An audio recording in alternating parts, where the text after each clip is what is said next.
Hello.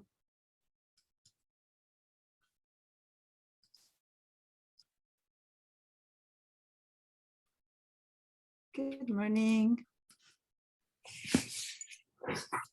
Good morning, everyone. All right, and let's people in. Here we go. Nice to see you guys. How's it going? Less smoky today than yesterday. Less, but somehow my eyes are feeling it more. I seem to Yeah. have like scrubbed and scratched my eyes Easy. all night because they're red Itchy. and Yeah. allergies. You too? Yep. Yeah. Oh, I just spent the whole night just like, and I woke up gouging my eyes. And that's if I have allergies, it's in my eyes. So even though there's no smoke or stuff in the air, I'm pretty clear about that. A lot of pollen too that gets blown around right And now. yeah, that's probably what's happening. My eyes are absolutely on fire. Anyway, other than that though, how's it going? Blue skies this morning. That's good. That is good. Yeah. I teach credit class on Tuesdays, and in the credit class, I have a lot of students who are from out of town. So, it was interesting to go, oh, what are you doing with the fire? And people are totally clueless. They're like, oh, fire. I'm like, yeah, there's a big fire. And I forget that so many of the credit students are from out of town. Did you have to go to campus for that, or is that on Zoom also? That one right now I'm still doing on Zoom. Yeah. In fact, we tried to offer it on campus, but people didn't, they wanted it online. So Thank you for the survey. I filled it in both for your class and then for a different class. So thank you. No, that's great. In fact, I believe it's just per student, not per class, but I don't know, because I guess you're able to take it again. So I'm assuming that that's what happened. Yeah. Yeah, because your class is under a different category from older adult painting classes. That's why I could do it twice. All right. Hi. Hi. I did not make it on the first one. I went to the campus and it was closed, and so For this class. Hi, I Yeah. was wondering. Yeah, I was looking at the people who are in the class yesterday because I was admitting people who had been in the waiting list for another class, and I was about to reach out to you. So nice to see you. Oh, Yeah, the classes are still online this semester. So here yeah, we it's are. difficult. I watched quite a bit of the video, but I never understood how to share a screen with you. Okay, well, that's the only part that I can't explain on a video. It has to be done like this when I tell you how to do it. So when we need to, we'll work on that. And no problem. So welcome to the class. What I understood from as the concept is that while you're still on the screen, then we're working on the side. Oh, that's not a share screen. Okay, I see what you mean. That's share your screen with half of me and half of you. That's different than share your screen. That's why I got confused. Sharing the screen is what we use, and just so you know, for me, what I understood is whenever you want to show me your screen, you have to do this process called share screen, in which then you show me your screen so that I can see what's happening. Okay, that's one thing that we haven't. We'll do it on an individual basis when it's necessary. But what you're saying is how to have half of your screen filled with me and half empty for you to use. Right. Like a split screen kind of thing. And yeah, that one's again hard to do just by looking at the recording because you don't have me on the other side at that point. So basically I have a Mac Air with a pad.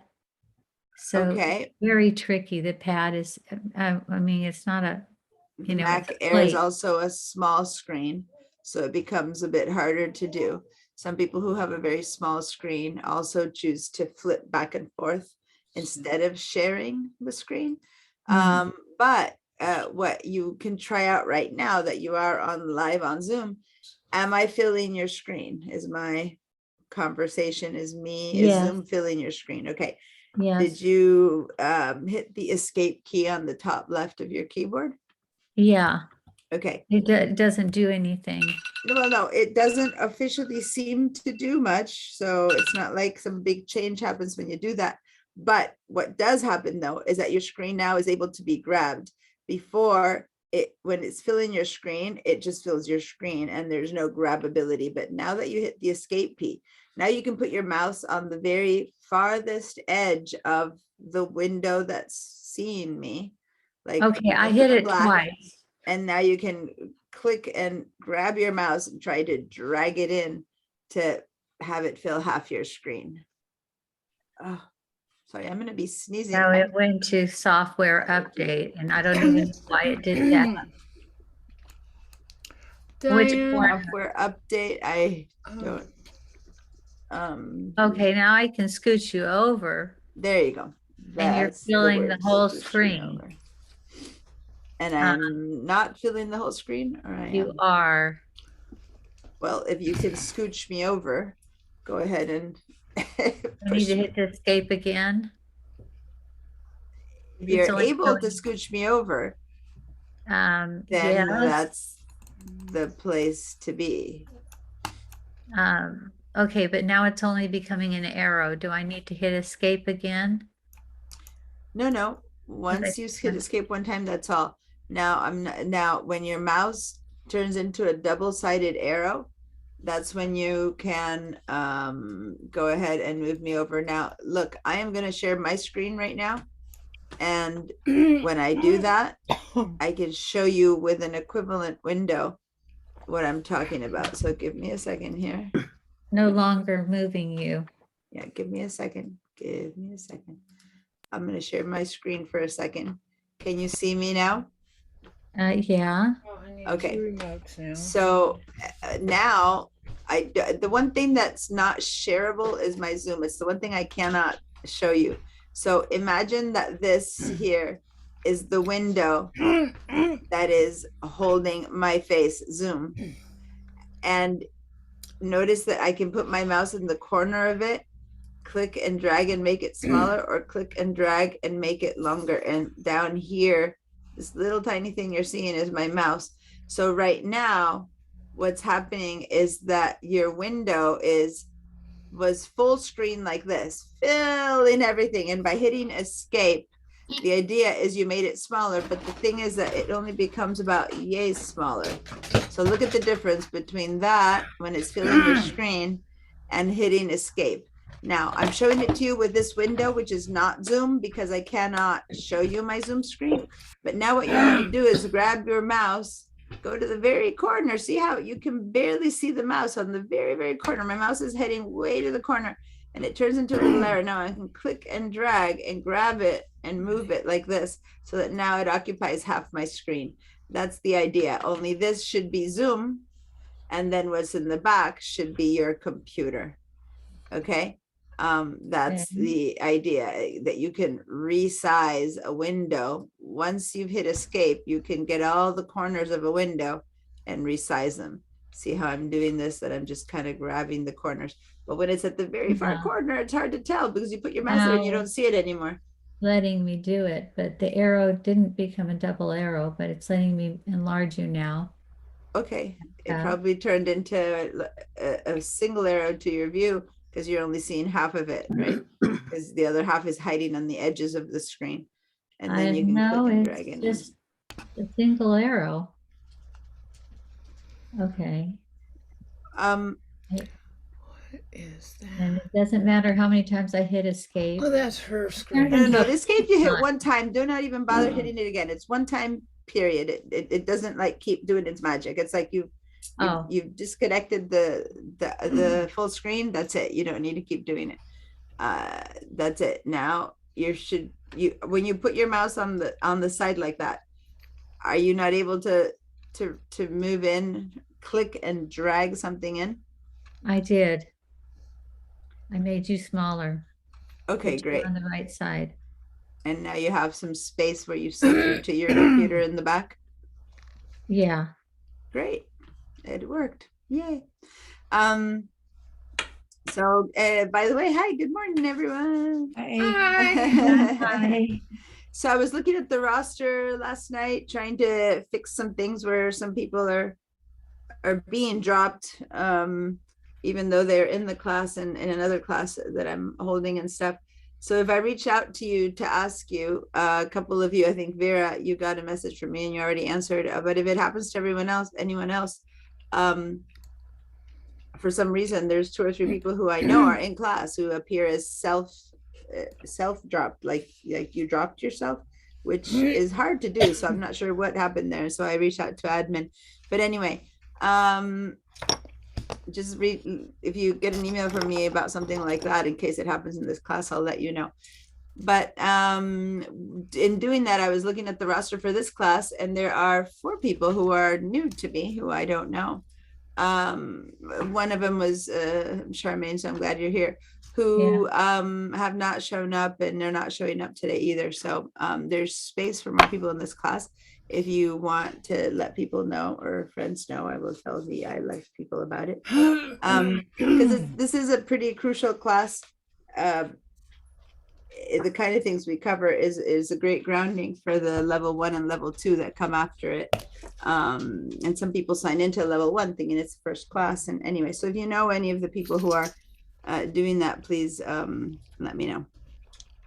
Anyway, Diane, are there 2 or are there 3?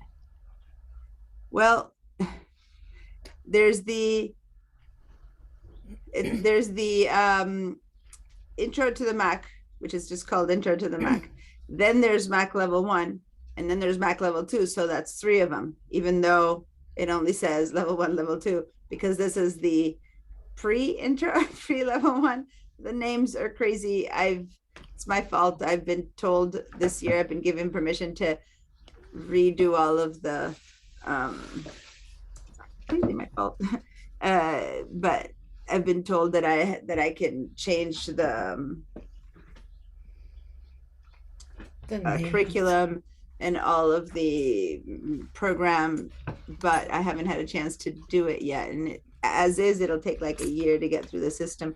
So we have another year with these weird names. Plus, really, there's not a level 1, 2, and 3. As I said, it's different things, because the iLife class is, if you want, level 4 or 3 or 1, never mind. There's really 4 Mac classes. So anyway, I'm going to go ahead and close this window, because in fact I'm wanting to do some stuff right now over here, and before I start full on with the class, well, maybe I'll stop my share while I ask these questions, and then I'll share again. How did it go with your exploration of the iCloud, the one that was online? Did you see there things that you expected to see or that you didn't expect to see? Did you compare it with your phone? Remember, I told you guys to pull out your phones and your iPads and to look at your settings and to see what was happening, that together with your computer, to make sure that they would be kind of in sync with each other. Any questions? Did you, if you did it, if you didn't do it, then I can't help you. As I said, I can't make you do homework. I can suggest you do homework, and then when you do it, you'll have questions for me, and then I'll be able to help you. But if you didn't do it, please go ahead and do these things during the in-between classes, so that then you'll have questions. So I have my webcam is kind of in the middle and hiding you guys. Will that All be right. on the video? I missed the last class, so what you're just talking about, will that be on the video? I've been really sick. I'm so sorry to hear that, Barbara. I was sick last week. Yeah. I didn't even know what day it was, but So bad. I feel a lot better today. Yeah, it's on the video of the first class, the Monday class. Right.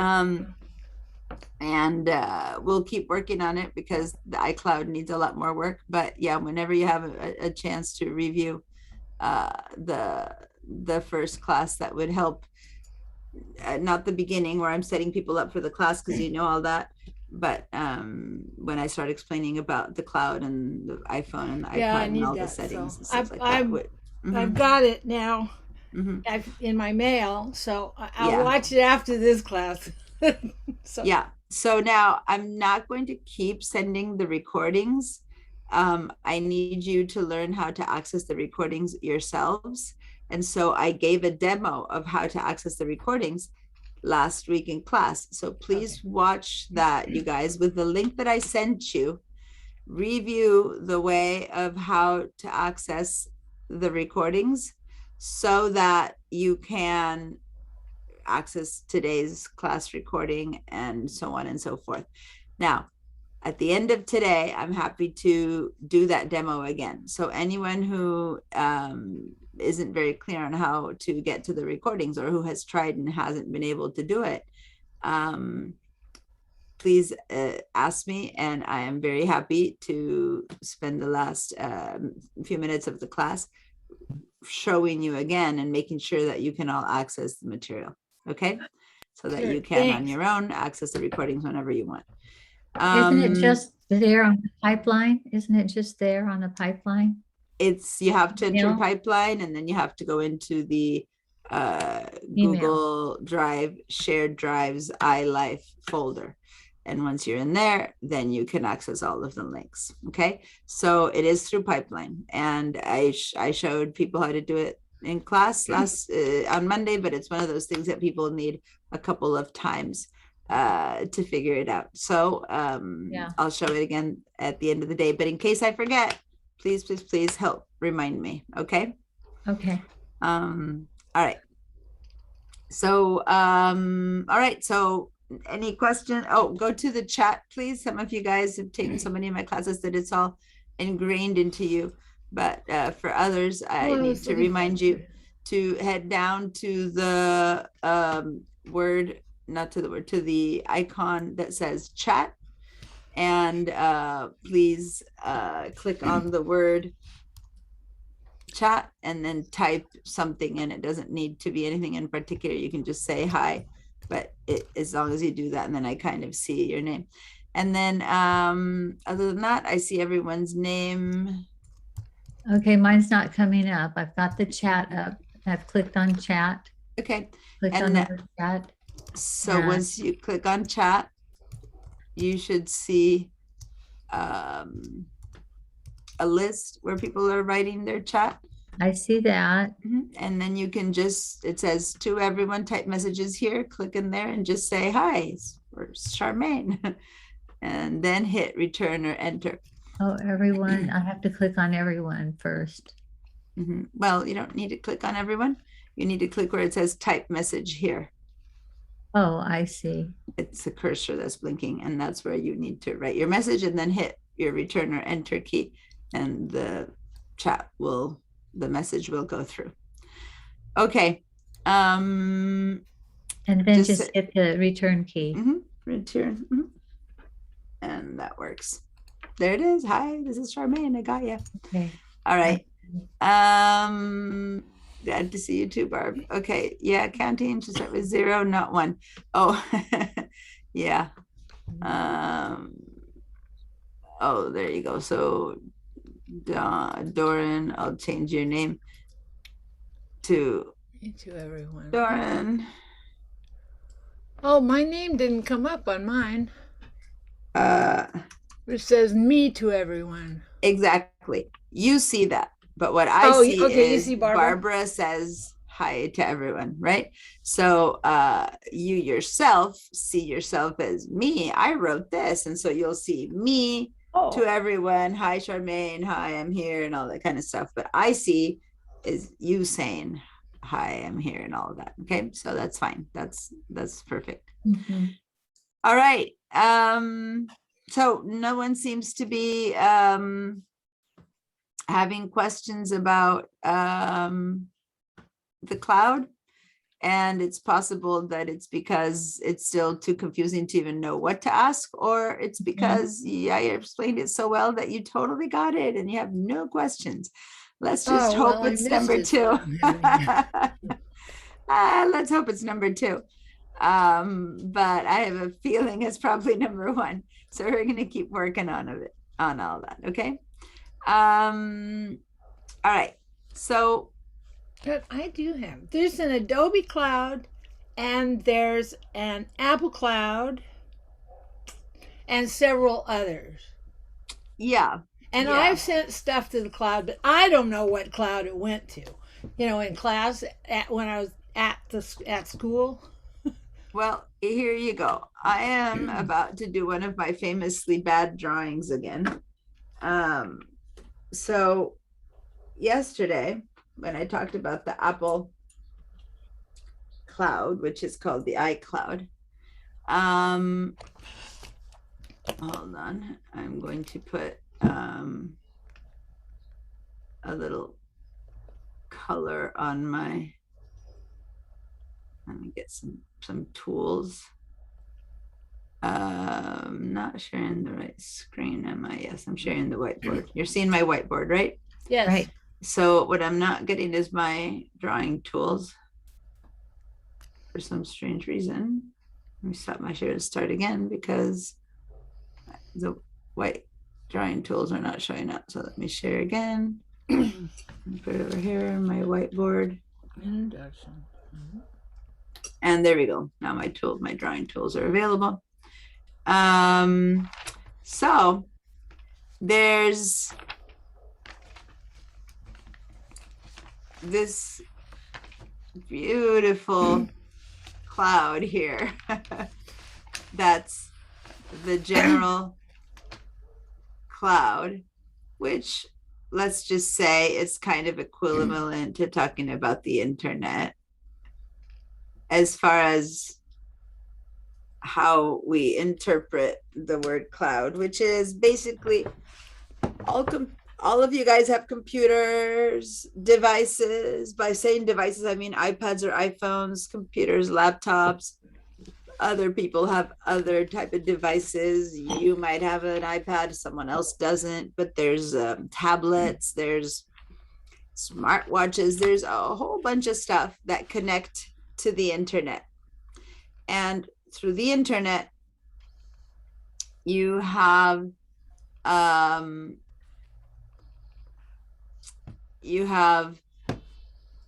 all computers connected in a way or another, because from your phone you can connect to a website that someone in Italy put of a recipe for something, and that person can connect to someone in China who talks about spices, and that computer can connect to someone in the States who talks about whatever. So all of our computers and devices are connected in the internet. That's the place that's called the cloud, that place where all this stuff resides, ready for everyone to access, right? So the cloud is just this generic name to basically all those connections that happen when computers are connected to the internet. And the computers connected to the internet, if you have a cable account or Wi-Fi account or any of those things, or dial-ups at this point, some people still have dial-ups, and then you can access stuff that's up there waiting to be viewed through a browser for the most part, right? Now, on that cloud, there are people who have little special memberships, right? Exclusive clubs. And thus, those people who have stuff in a protected cloud that no one else can access to, and have like a little piece of that cloud. So this little piece of the cloud, this one belongs to maybe to Microsoft, right? And I'm actually gonna have to get smaller. I'm gonna do the text tool here. So maybe Microsoft owns a little piece of that cloud.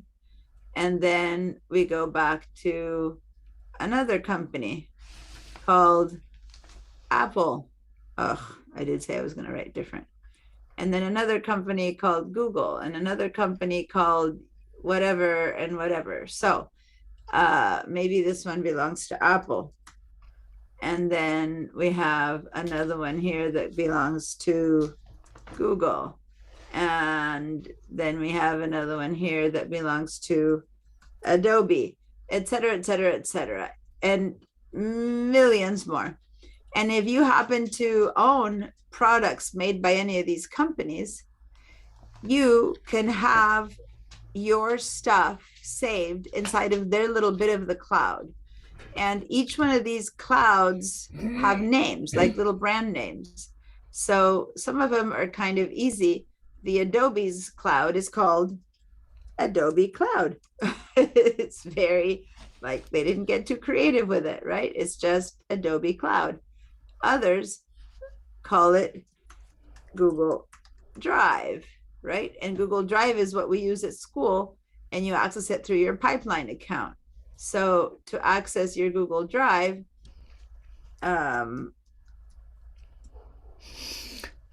your SBCC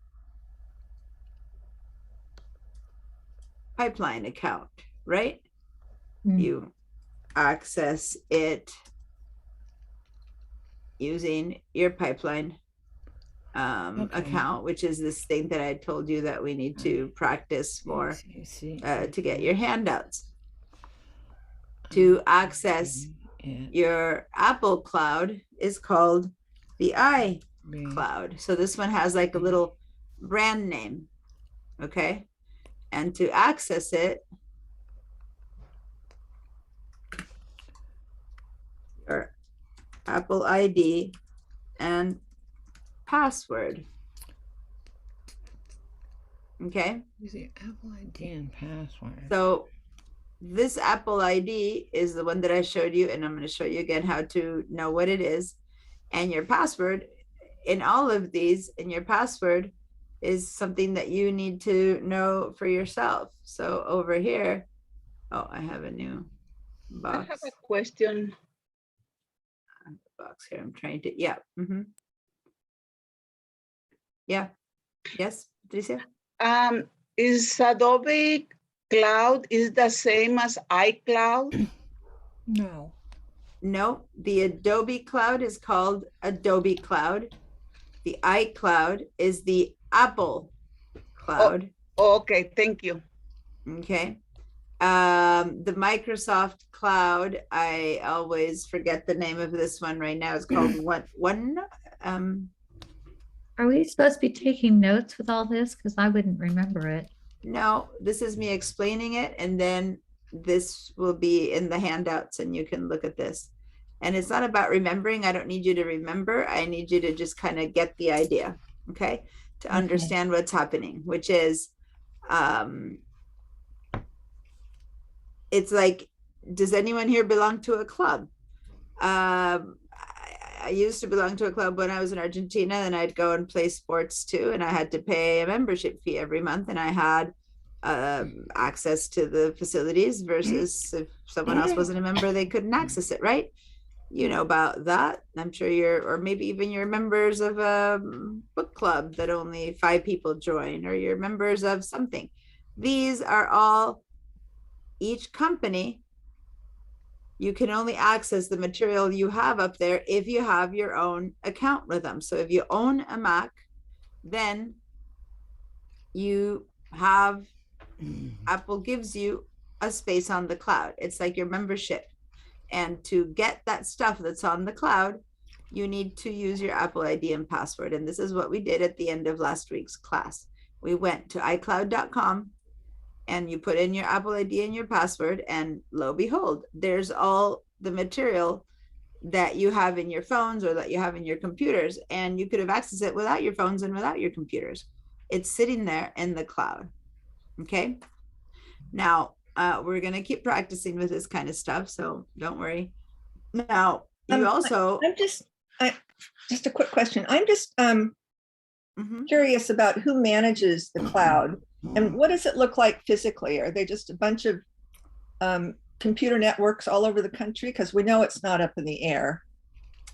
Yeah, and I didn't show it in this class, but I have in the past shown that kind of situation. So it's a good question, but basically there's these humongous mile-long buildings in places all over the world that are, people have to drive inside of the buildings. They're like humongous storages and warehouses that all they have is computers inside, and literally it's servers, computer servers.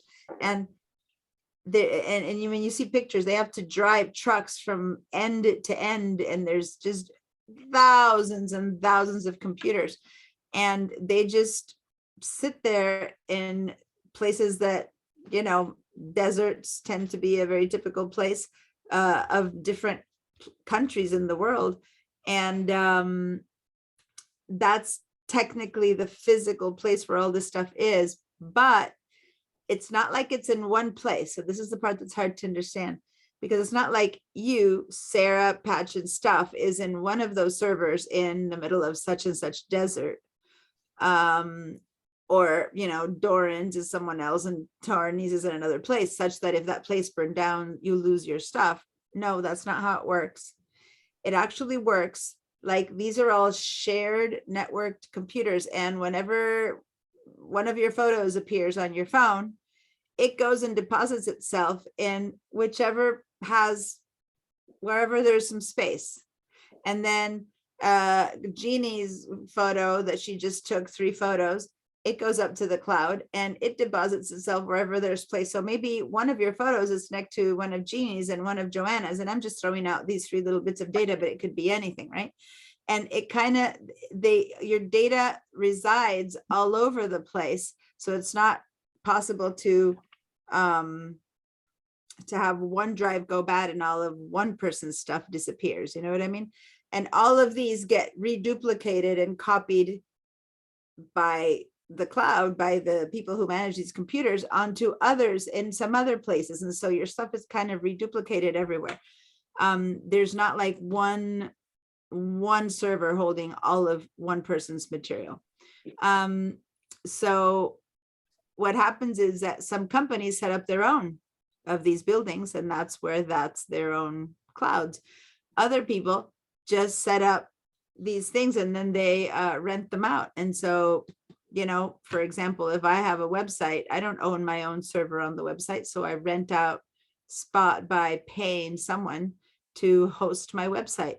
And my website material is in that person's cloud, and so on and so forth. So that's what really the cloud is. Bunches of computers sitting somewhere where someone has space that's cheap and hard to access.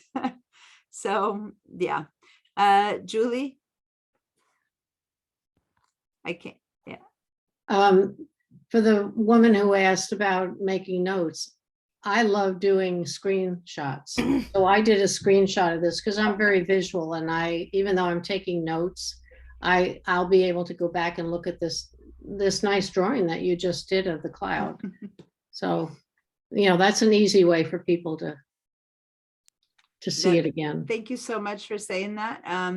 I do teach, there's 2 ways. There's this simple and obvious, pick up your camera and photograph your screen, which for some people ends up being the best way, which I don't necessarily recommend, but it's not the clearest way, but you can actually just photograph your screen to then remember it. Or you can take a screenshot of this board that I'm drawing up. And you can do that by holding down a combination of keys, which are Shift, hold down the Shift key with one finger, hold down the Command key with another finger. And then the easiest one is number 3. If you tap the number 3 and you hear a little click, it's because you have that made a little photograph. And right now I have photographed this screen that I can then retrieve. Now, the other way to do that is to more specifically see Command and Shift. You hold down Command and Shift, and then you tap the number 4. And then you get this little, see how my mouse has turned into a little crosshairs. And now I can click and drag and only save this little bit. And now that's become a photograph that I can retrieve later. And it usually lands on your desktop. So here I have just made a few different screenshots. So I have this screenshot that I just made.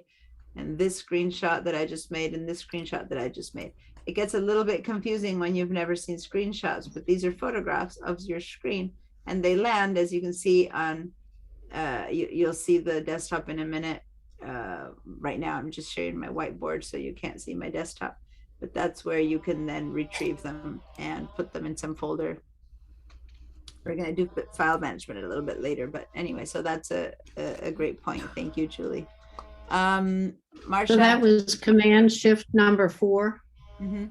Yeah. That allows you to be more Good, I've never done that. Thank you. precise Yep. in the area that you screenshot. So Command and Shift, you hold them down, and then ideally with the same hand. So here I'm doing this this thing where I'm gonna stop my share so you can see my mouse a bit better.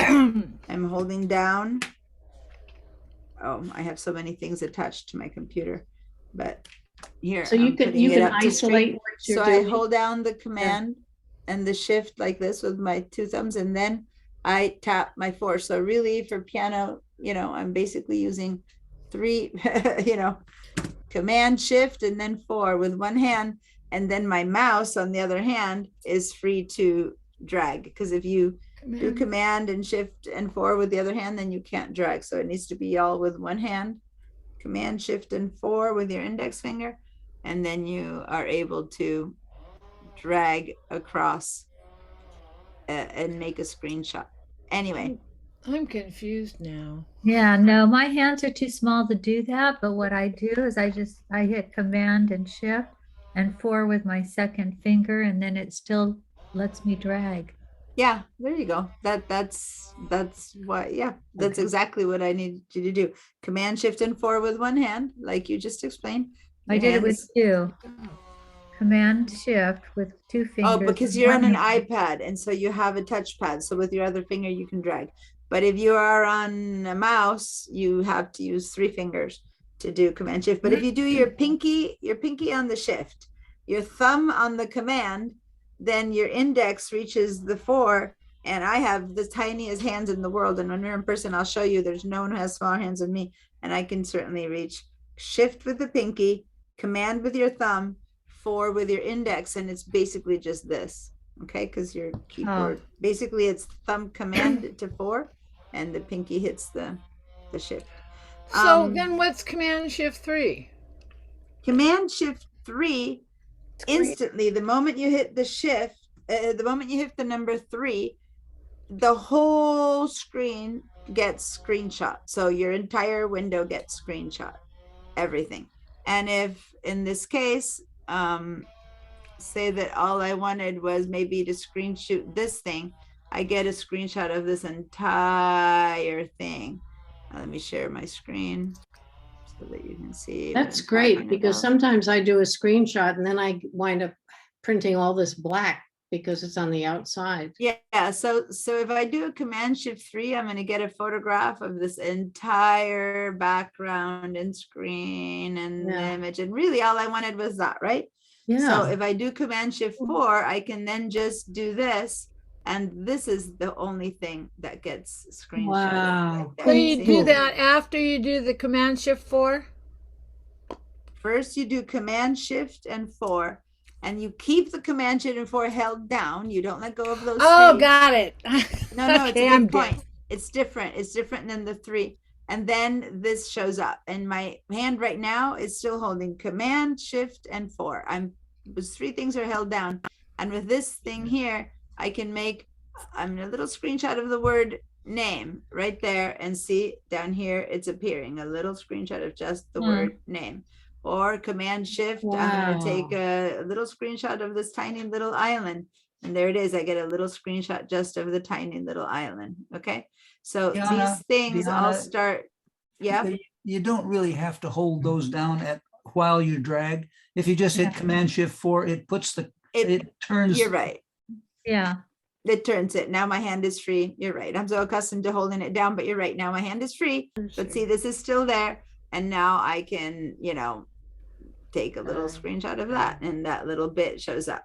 Okay. Wow. So Thank now you. they're all collecting on my desktop, which as you well know, and you will learn if you don't know yet, is something I do not recommend, to have all these things hanging out here. So we'll talk about that, and we'll talk about when and what to do with them. But right now, I've avoided the screenshot, which is Command Shift 3, which is this one, which took everything into account. And this is a screen that has everything. These are just little bits and pieces specifically of the things that I need. Okay, now how am I seeing what's in these? I'm just selecting it and then hitting my space bar, and it opens up. Select it, hit the space bar, and it kind of gives me a little preview of it. It's not really opening. I hit the space bar. Oh, there it is. Hit the space bar. There's my little rock. Okay, hit the space bar, and there's that little name. So if you see these screenshots appearing on your desktop somewhere over there, all you need to see to see what's in them is select it. So click on it and then hit the space bar, and it opens up and gives you a little preview, and then you hit the space bar again and it goes down. Okay, hit the space bar and then it goes down. Hit the space bar again to make it go down. It doesn't go down on its own. It's up and down. Okay, Okay, that was a 3. so That's a 4. now you know how to do screenshots of things that you see that are important to you, that you want to keep a little photograph of. And then That is very cool. when we Thank do you, some file Diana. management, I'll help you figure out how to deal with these photos that are now on your screen. Okay, for now, let's just let them lie, and we'll handle that. We're not at the point to manage these files yet, so I'm gonna just let them lie. Okay, and I'm gonna close this window because this was just a sample window. That's cool. There's, let me see, what else do we have here? Tony, yeah, that's just the shortcuts for that. What I just did is the shortcuts for that. There's a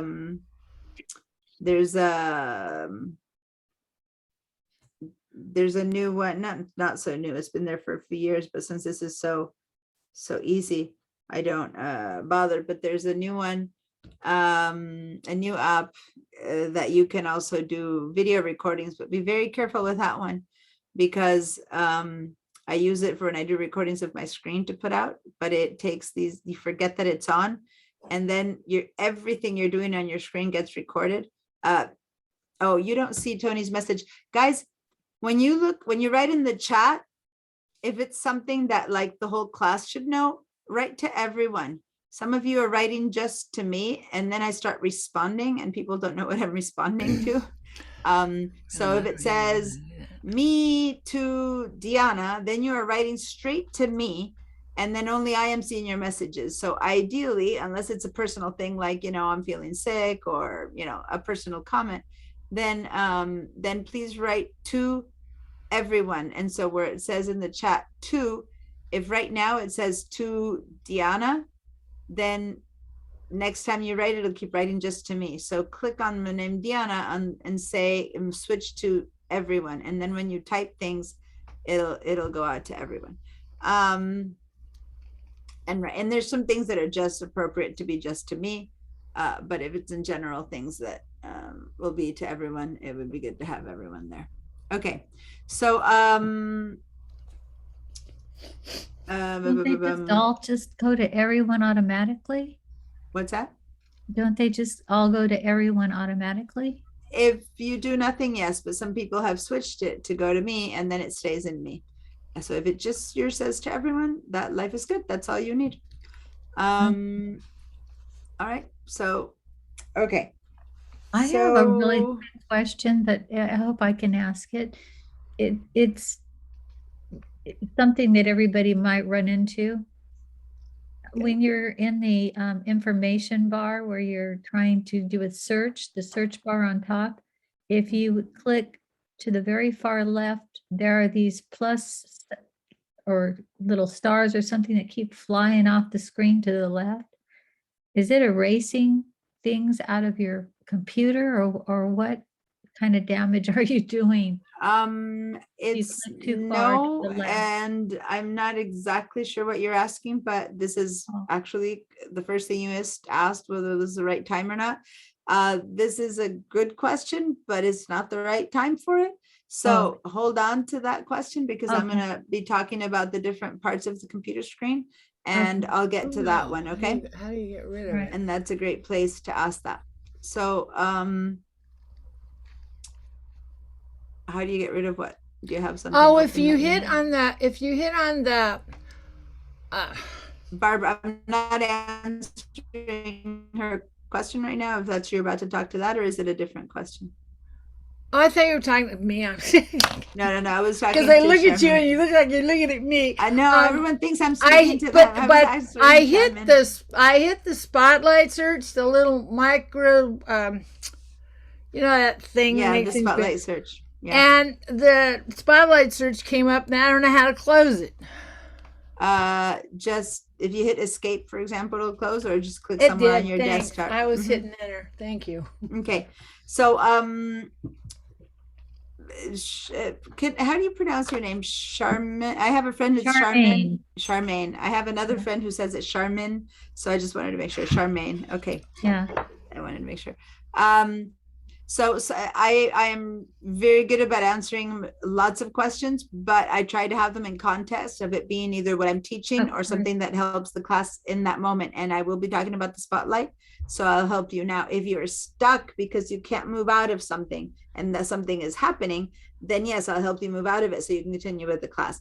But Okay. other than that, I'll deal with the actual question about that spotlight is what that area is called. The search that you're talking about is called spotlight. Sure.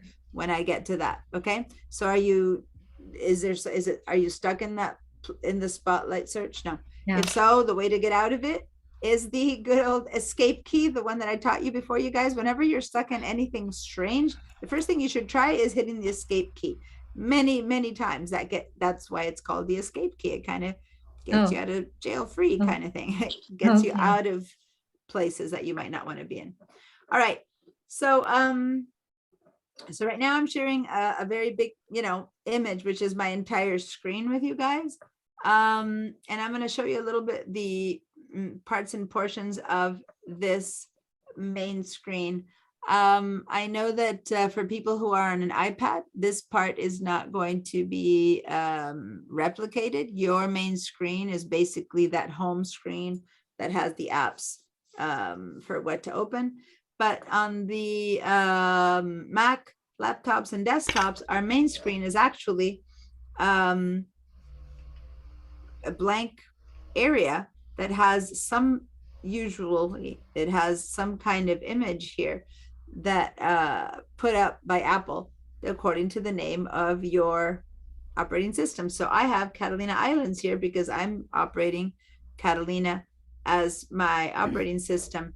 If you have Mojave, if you have all these different names that we've been having, you would have pictures of that California feature. Now, if you have Big Sur, it's the first time that it's more like an abstract piece of art, right? Yellow, and I'm not remembering right now what that main image that shows up.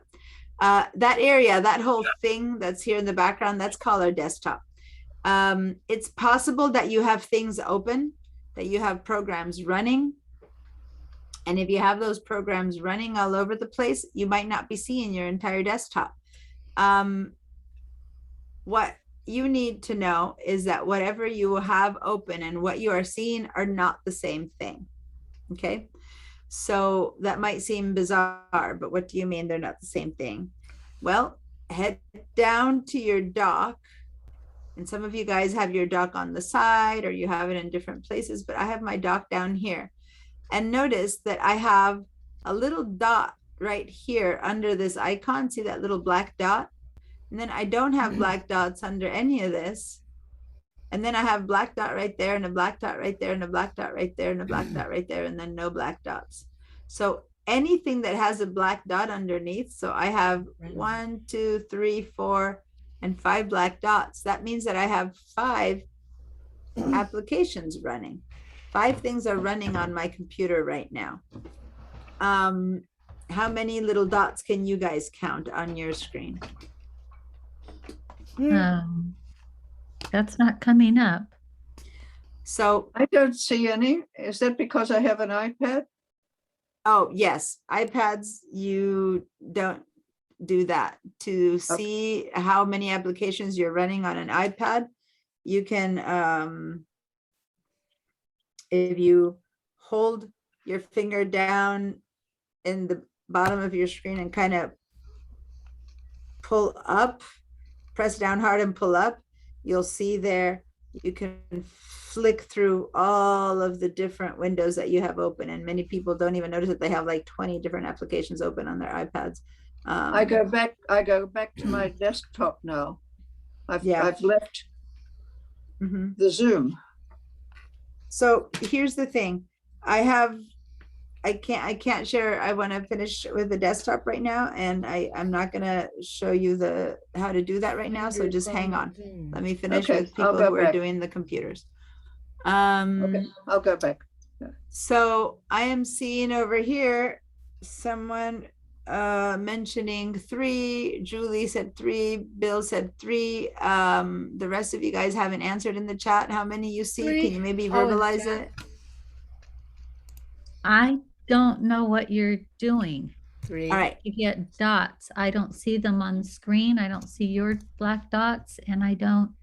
Okay. So when you look at your dock, which is this area down Yeah. here that I'm pointing Right. to, Yes. look at this finder icon, which is the Yes. farthest left. And if you look down underneath it, you will see it has a little black dot. Oh, I okay. understand Yes. the Air MacBook Air is very small screen, so the dot is going to be tiny, but it's going to Okay. be a little black dot, right? Now look at the Yes. rest of those applications and see if you see more dots. Now people are answering in the chat. Some people have 1 dot. That's I have Jamie. 5, 6, Others 7, 5 or 6. Okay. 7. So all those dots that you have down there 3. represent open applications. But as myself have showed you that I have 4 of them, I don't see any applications on my screen at all, right? And it's because they Right. are running, but they're running in the background. They're kind of hiding. The only one that I am seeing right now is the first one, the finder, that little dot that you see there, the finder, Uh-huh. that is the operating system. That operating system is that thing that runs my computer. So it's always on. You can never, ever, ever turn that one application off. If you turn it off, you've turned your computer off. Does that make sense? So Yes. whenever you have your computer running, there will be a dot under the finder because the operating system is operating your computer. All right. Now, Yeah. the rest of the applications that have a little dot on them, you can open them up to see what they are. And everyone should have at least Zoom on because, you are running Zoom. Any other application that you have on. So for example, I have this Wacom thing here. Just I single click on it and a window will appear. And this thing that appears is what is running that application. So if you need it to run, fine. But if you don't need it to run, for the purpose of this class, I recommend that you quit that application. So when I clicked on this thing, this application opened up. I don't need it to run. So what I'm going to do is I'm going to head up right next to my Apple. I have the name of whatever's running. And right now it's the Wacom Desktop Center. So I can click on that name, go all the way to the bottom and say quit Wacom Desktop Center. And it's going to quit. And now it's gone. See that? Should we Then- practice that?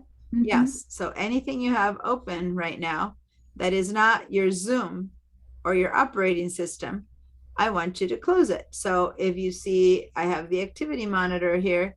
I click on it, it opens up. I don't want it. So I'm going to go up left Diane, I to have the activity monitor and I'm going to quit the activity monitor.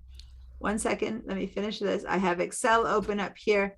There's another way I can do it. If I don't want to keep clicking and going all the way up there, clicking and going all the way up there, I have a plan B, which is I can also right click on this that's open and say quit. So Many of you guys will say, I don't know how to right click. Mine isn't working. So let's talk about right clicking. But first, let me get to Barbara's question.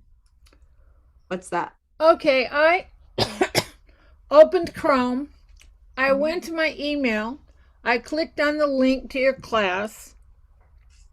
Yeah.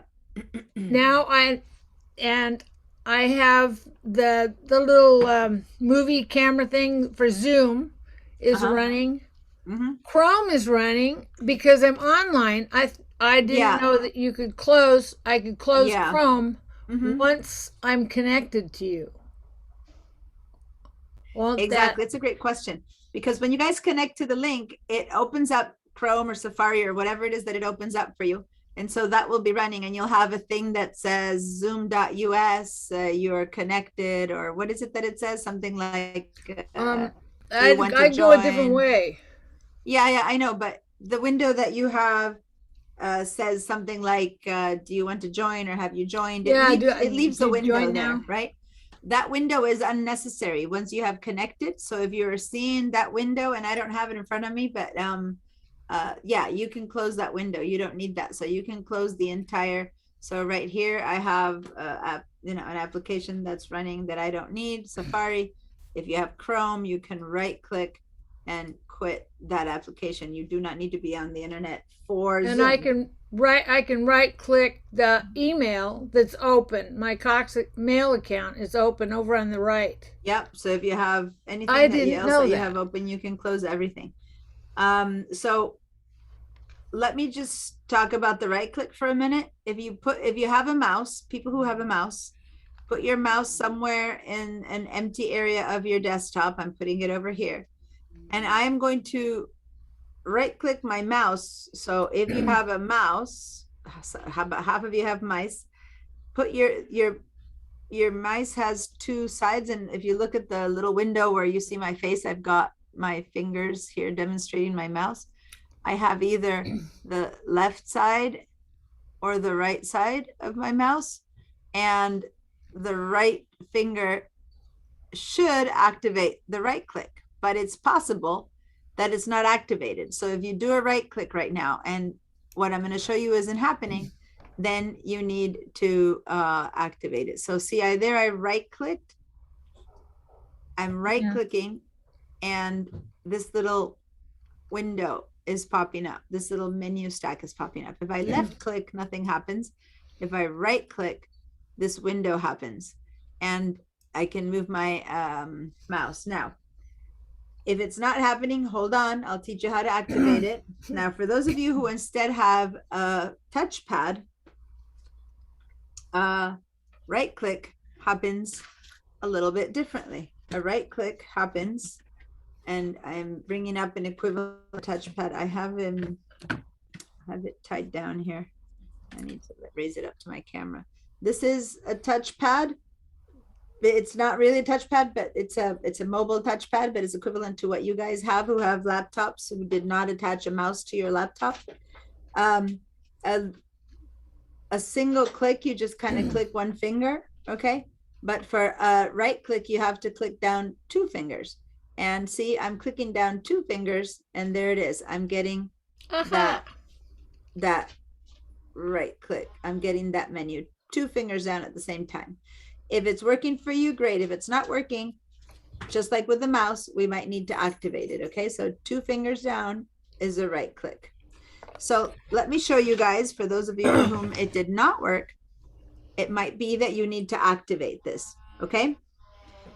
Remember yesterday I said that most of what we're going to be doing in this class is not most, but a lot of what we're going to be doing in this class is on is stuff that's in your system preferences. So let's head over to the system preference, which is, you might have it here as an icon that's in your dock. It looks like this gears, and or you go up to the Apple and check out your system preferences. So once again, Joanna and Doran, these things are not part of the iPad conversation. So just sit through them for a minute. Okay, thank you. So here I have opened up my system preferences. And I'm going to change my share to just show you the system preferences so that you can see it a little bit closer. And what you'll see is that in this portion of the system preferences, you will see a trackpad icon. If you have a touchpad, that is when you move your fingers, and you will see a mouse icon if you have a mouse. For those of you who have laptops, Oh, and you don't like your touchpads, or you're getting accustomed to them and it's hard, you don't need to live with that. You can attach a mouse to your laptops extremely easily. So, you know, for those of you who love your touchpads and would never think of going back to a mouse, that's good. But for those of you who truly miss your mouse, I can show you how to attach a mouse. So I'm going to start with a mouse. Those of you who have a mouse, click on the word mouse, and then something will appear over here depending on what kind of mouse you have. And I have the Apple Magic Mouse. So what shows up here is that this one is probably turned on automatically. But if this one is turned off, then please turn it on by clicking on this little box. That is called the secondary click. That's your right click. Click on the right side. Okay. Oh, hi, sweetie. Oh, there's my I needed to get a box. my big guy. Oh, that's not my dog. Ha! So Wonder where that this might is where go. we change features for our mouse. And when you buy a computer, this one is off. When you buy a mouse, or when you first start, you need to turn it on. And now you can try right clicking on the screen and see if that works. For people who instead have a trackpad, or have both a mouse and a trackpad, then click on the word trackpad. And here we go. It's this one is that secondary click that you need to turn on to make sure that the two fingers does a right click. And notice that this is a video showing you. And if I hover over the word secondary click, see how it is showing me a little video of putting two fingers down and a little window is popping up, and it's tiny, but that is what I'm trying to get you to do. As much as when you click over here and it's showing you that with one click that works and stuff. So it'll show you a little picture of what you own, which is a touchpad. Mine is this little trackpad, and two fingers down does the job. Okay, so has everyone turned on their secondary click? well, and how do we do all this with your screen that's, you know, blocking everything? That's why you have to kind of move me over. You have to grab me and minimize me so that I am occupying only half your screen, so that Okay. you can do all this on the other half of your screen. About half the screen, okay. Cool. And now go in and Apple, under the Apple, and then system preferences, mhm. And then Yeah. that little window will pop up and you this can trackpad, mhm. and then, And then turn on your secondary click. huh, And then that option isn't on my screen. it is not an option. No. Do I you didn't have know. Do you have like any of these things clicked? Do you need to click on the first one that says point and click up here? It's showing, So right, Charmaine, showing pinching the index finger and the thumb together. okay, That's- so video. Charmaine, Yeah, there's three buttons up here, that, and that. So maybe you are in one of those. Click on the one that says point and click, which is the first one, and then you should see it over there. okay, so what I'm seeing is swipe between pages, swipe between full screen apps. Yes, so look Notification. up here, Charmaine. You're under something called more gestures. See Okay, up that- here? So move to the left and click on point and click. Can you Yes. have a That's not there. Okay? Now I've got It's- something else. It's possible that's a little bit different because I have a trackpad and you have a laptop. Do you have any other buttons here? No? find one that says secondary click. Otherwise, I'm gonna have to ask you to share your screen, which is something since you haven't done, we have to do that at some point, and then I can look at yours. Does Yeah. anyone else have a trackpad and can tell Yeah. me what she Uh, might be seeing? Oh, I see point and click at the very top. Yes, there you go. Click on That's point what and Yeah. she's click, been telling Is it- you. I have a trackpad and it's, and it's similar to mine. Okay. All right, I clicked onto point and click. Okay, and now, do you see secondary click somewhere? Yes, I do. It's Okay. checked. Is checked. Okay, cool. So then now you can go to some part of your desktop that's free of other stuff and put 2 fingers down on your trackpad and click, and it should open up a menu like that. And that So I means just that it's X working. this out first. Well, first test it, but if you don't have space yet, you can exit it. We're going to be using this a lot. Test You might it. wanna keep it Okay, open. so Okay, so Okay. please report with little yeses if everyone's able to. just Use a their one right finger click. touch. Yeah. Mine's just a one finger touch. Yeah, one That's finger because touch is a then- single click. A 2-finger Okay. touch is the right click. Have you been able to do the right click? We're going to use the right click a lot. So I need you to be able. No, yeah, but the demonstration is just showing a single click. No, on the Charmaine, video. you Mhm. probably moved over to tap to click. So it's showing you a 1-finger click. Hover over secondary click and it'll show you 2 clicks. Put your mouse over, look You're up data right. detectors and it'll show you something Right. else. So whatever you hover over, it gives you a little video of that. Okay, yeah, now it's showing 2 fingers. So now head with your mouse, Mhm. Yeah. forget what that's showing you. I'm showing it to you. Head over to the desktop and then put 2 fingers and you should be getting a little thing like this pop up. Is that happening for you? Okay, I don't know how to I don't know how to go to the desktop from here. Okay. Do you have any space left around your trackpad where you see that background? A very, very small space. Yeah. Okay, go to that very, very small space and hold down 2 fingers. Well, I'm scooching the screen over. All right, well then close your trackpad Okay. if you need, And- and then Okay, just you'll click have more onto the space. desktop with 2 fingers. with 2 fingers, yeah. Okay. Diane, can you have a trackpad and a mouse plugged in at the same time and use it? Yes, totally, which is what I have, and Cool, I because highly I- recommend that. When I got my Especially- new computer, because I have keyboards and mice, I got the trackpad. What was it? A trackpad and a small keyboard that doesn't have the numeric pad on it. Yeah, exactly. Well, the keyboard that I have right now here that I just showed you is also one of the small ones. I also have a big one over there, but I have so many things on my screen that I opted for the small one right now. I also have a mouse and I also have a trackpad. So you can have one of each, one of everything. And let me just show you really quickly. For those of you who would like to have a trackpad, a mouse, and because you're not comfortable with a trackpad, and some of you love it and don't want to change, let me stop my share here.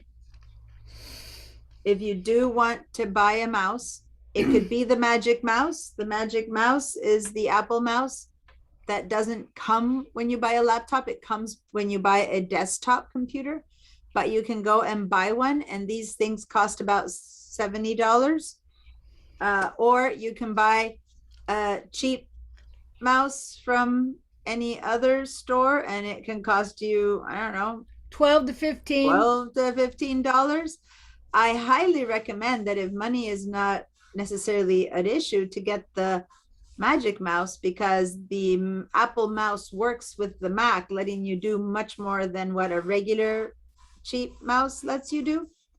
But that said, it works just fine. And what you do with these mice, you open up the back, you need to put in a battery, and then there's this little tiny USB thing that pops out, and you plug that into your side of your computer, and then you can use the mouse. Okay. Wasn't plugged in. So it's up to you if that's what you want to do. Then you just have a mouse on your computer. And then you can have both working, the trackpad and the mouse.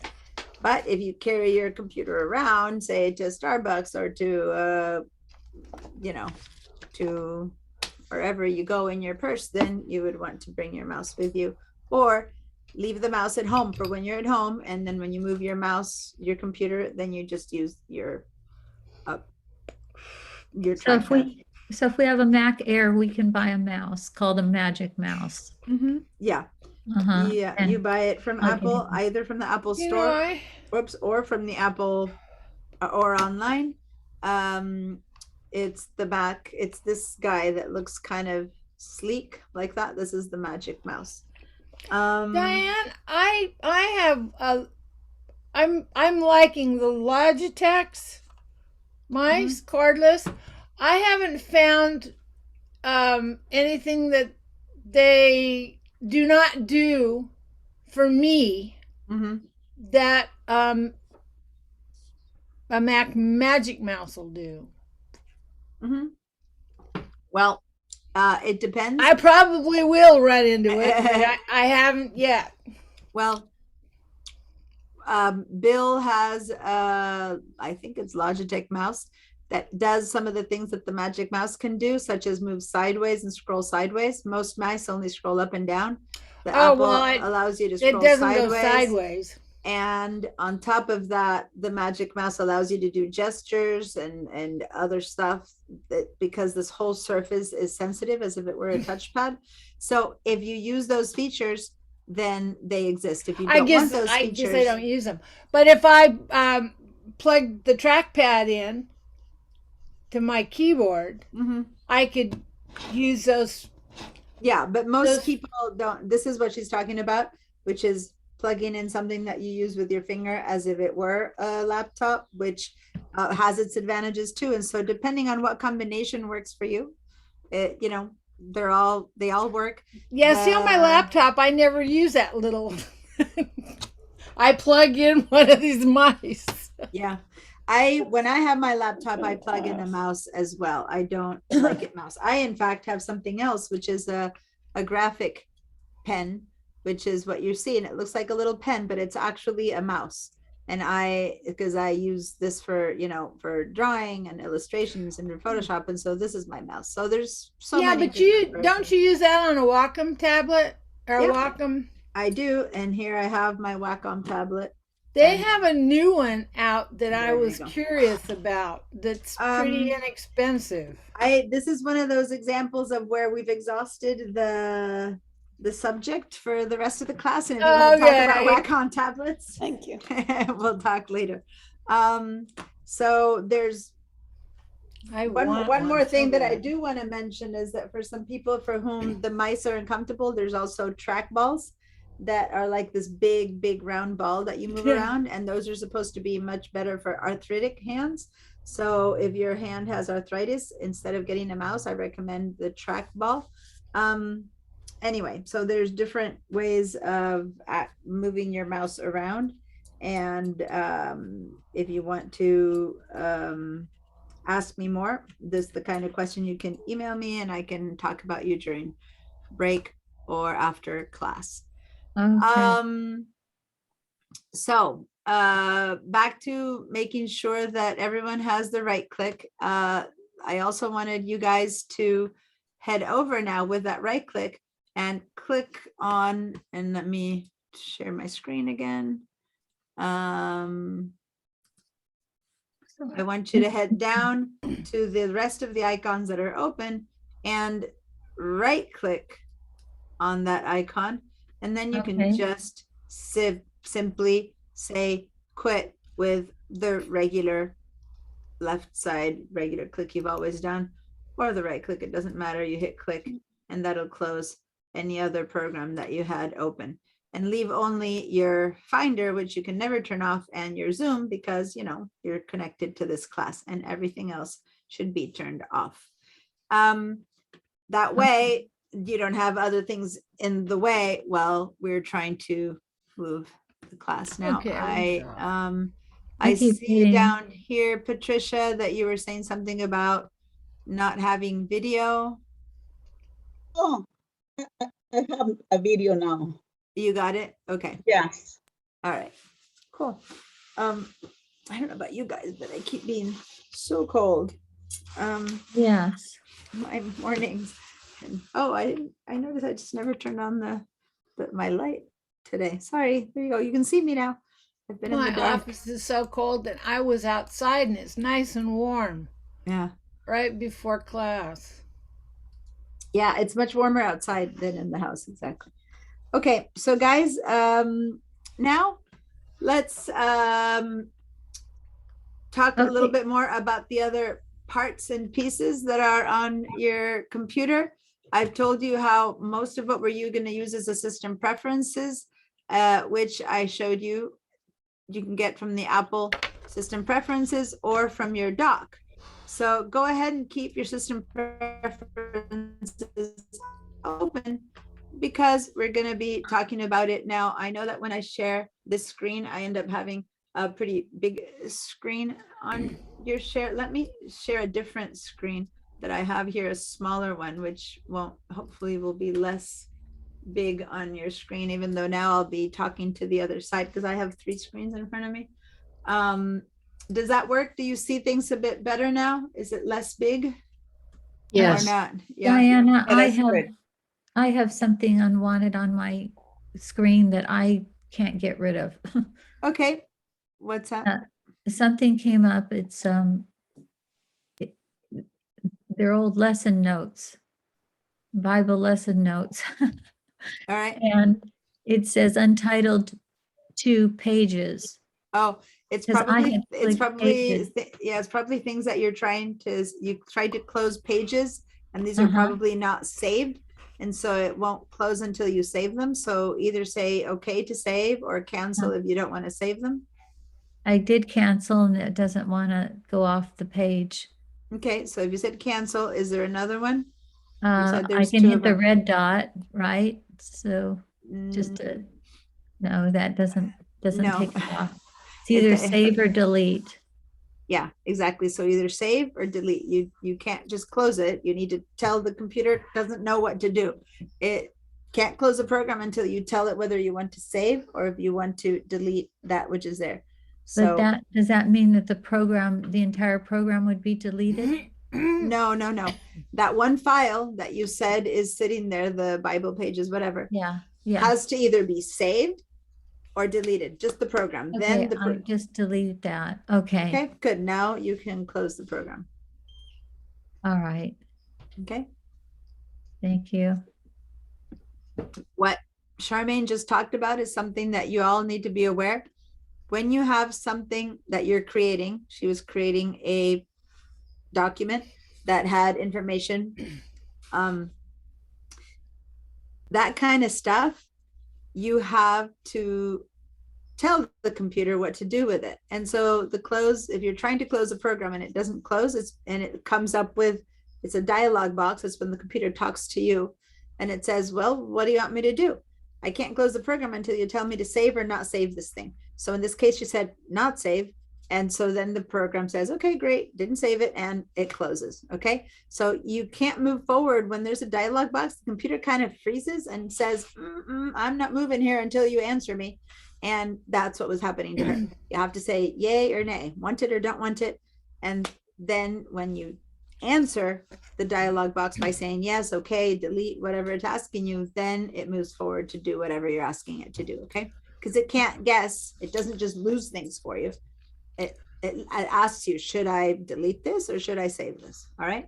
We're going to Something talk like more that about that. happened to me when I Uh-huh. went into your class. I had Lightroom open and Lightroom wouldn't close for me. So I went down on, what is that? The bar on the bottom that pops up.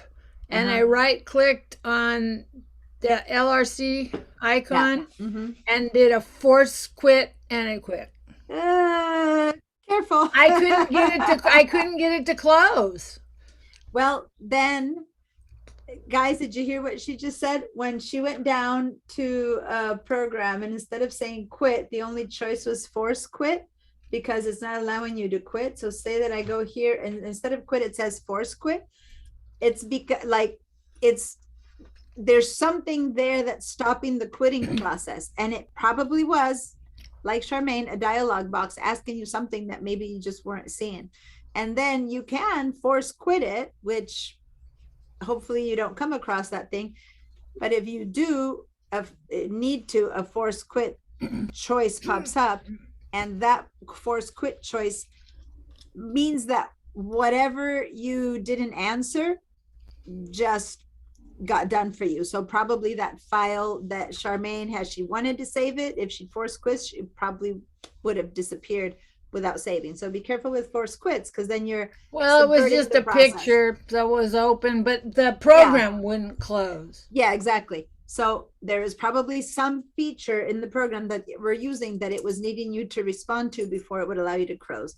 Unless it was frozen, which I doubt it. You have a very fast new computer. It's probably that you were in the middle of some process that the light was going, I wait, finish was this up, kinda- finish this up. Yeah, exactly.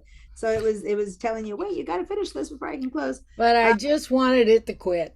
That's fine. That's fine. So that's why the force quit does exist if you want to override it. All right. So now in this desktop, we have the dock down at the bottom, which as you can see now has little dots and anything that's running. And so now I'm running Zoom, system preferences, and Finder, and that's the only thing that I want to have on right now. The dock also has icons that are sitting here that for the most part, you probably didn't choose to have them be there. For the most part, they just kind of appeared there, right? When you bought the computer. And so what are these? Yeah. These little icons here, and this is equivalent to the iPad in the sense that these are all the apps that come with this computer. Notice that one of these icons, the one that sits just next to the Finder, do y'all have this thing that looks like a little rocket here? Notice that when I put my mouse over an icon without clicking it, if I put my mouse over an icon without clicking it, I see the name of the app above it, right? Right. If I click on this guy, Touchpad. I end up having lots of little icons of my apps. And this is when my computer looks like an iPad. Okay. So those of you who have an iPad, Doran and I lost Joanna. I guess there's Joanna. So this is how a computer imitates a laptop, an iPad. For those of you who have iPads on top of Macs and computers, if you want to make your computer act like an iPad, you click on this launch pad right there. And the launch pad allows you to open a program just by clicking on its icon. What a trip. Now I'm going to click on it again to disappear that launch pad. Okay, so that's the and that's one way to open up your computer's applications. Another one is to just click on their icon right here. So I want us to go ahead and click on a very specific icon here, not on any icon, but how many of you guys see this little icon here that says App Store? It's like a little A, a round circle with an A. Do you all see the App Store icon on your screen? Go ahead and click on it one time. Okay, I gotta go get it. Yeah. So What that to was the do? thing. If you don't have it there, let me What show is you. it want me to- Go to the Apple up here, Barbara, and the App Store is up there. These are the only two apps that appear under the Apple, the system preferences and the App Store. The rest of the apps don't appear here, but these two do. So if you do not see this little icon, that's the blue round circle, then you can open it from the Apple and go into the App Store. And Update. here you go. When you try to open the App Store, first I'll explain to you guys what it is, and then I'll tell you how to access it. If you do get a message like mine, right? And I'm gonna share didn't just get this that window. option. What's that? If you have a message like mine, right here, that's because you are not signed in to the App Store with your Apple ID yet. So we're kind of coming all circling all the way back to needing our Apple ID. Remember how last class we went ahead and used our Apple ID to access the iCloud.com? Now, when I open the App Store, some of you might already have it signed in, so this didn't appear, but some of you might have never signed into the App Store, in which case you need to put in your password. This is the same password we used the other day, which is your Apple ID password. I don't know what it is. Okay, I have a problem. Okay, one second. Let me finish the explanation and then we'll Okay. run into people for who I'm having issues. Let me explain what this is and then I'll start helping people. Let me just ask, Patricia, were you able to do any of the work to recover your password? Not yet? Diana, this is a weird thing. If I open not yesterday, but a day before yesterday, it Mhm. was a flower that I logged in. And now it's a cotorro that I did it Uh-huh. and it's open, my ID cloud. Well, is it the same Apple ID as the one that you saw on your phone? Because you might have two different ones. Maybe I have two different ones because I don't use the phone. It's only in the computer. Okay, so then as long as this is the same one that you have in your computer, that's fine, because you might have typed a different one. As long as that's the same one, then then this is it, then you got it. And then I asked Apple to send me my password, Uh-huh. and they sent me one, and they told me that I didn't sign, but they provided one for me. Okay, good. So maybe that's why you were able to get in now, and that's why you have this new password with the parakeet is the cotorra, the little Yeah, la parakeet. cotorrita, yeah, parakeet, yeah. Okay, so now I just wanted to check in with her because she was having trouble with this part yesterday. So now I'm gonna hit sign in, and now I'm gonna tell you what this is all about, and then I'll run in to ask people who are having problems like Charmin. So whatever you say, what's new or something like that, whenever you open a program that hasn't opened before, you get a little what's new. So whatever, we don't need to just say continue. And over here, what the App Store app is, it's really connecting you to the internet, right? So it's kind of like a browser in the sense that this is all connecting to the internet. And this is how you buy applications or programs for your computer. But the only one that I'm going to show you that matters to me is this last one that says updates, because this is the stuff that we were talking about last week, how to update or not update, upgrade or not upgrade your computer. So I'm going to stop here. And what I'm going to do now is try to catch people up with me and ask questions of who is or isn't here. So Charmaine, what's your question? Oh, I can't even tell you what happened in the time that I waited for you to answer. All right, so then what I need you to do, Charmaine, and I'm asking you because you weren't here last week, so I'll use you as the sample, is I need you guys to, when you have questions, start sharing your screen with me. And this is the perfect example. When you can easily tell me what's happening, I can just tell you what What's to that do. thing called? But when you get to the place of I can't even begin to tell you what's happening, which is exactly what Charmaine just said, now's the time for you to go, well, show me what's happening, right? And then you share your screen with me. So I'm going to stop my share. And now I'm going to ask you to follow a series of steps that the first time will seem many, like 5 steps, but in the future is just, once you do these 5 steps this one time, in the future, sharing your screen is just 1 step. But today, right, this one time, it'll take a few steps. So everyone who hasn't everyone who hasn't shared their screen for a while is going to have to listen in on this, and this will be something that you'll have to do in the future. So head down to the Zoom, look at your Zoom screen now where you see me speaking, and hover with your mouse over it. And do you see a big green button that says share screen? Yes. Okay, someone has someone in the background is using some power tools. Oh, I Oh, just- I'll close. It's across the alley. Okay, so do you mind if I mute you, Barbara, for now? Okay, I just muted you, okay? So when you need to speak to me, you need to unmute yourself, just because it's kind of, I'm trying to yell over it and it's my I voice is can't getting find the worse. rocket ship. Okay, the rocket ship doesn't really matter. What matters right now is the App Store. Okay, so Charmaine, can you, I'm looking at the time. After this, I'm gonna give everyone a break, okay? Because I hit the share screen. okay, Okay. hit the share screen, good. Now, in that screen that comes up when you hit share screen, on the bottom right side of it, look to the bottom right, and do you see a Yes. little blue button with white letters that says share?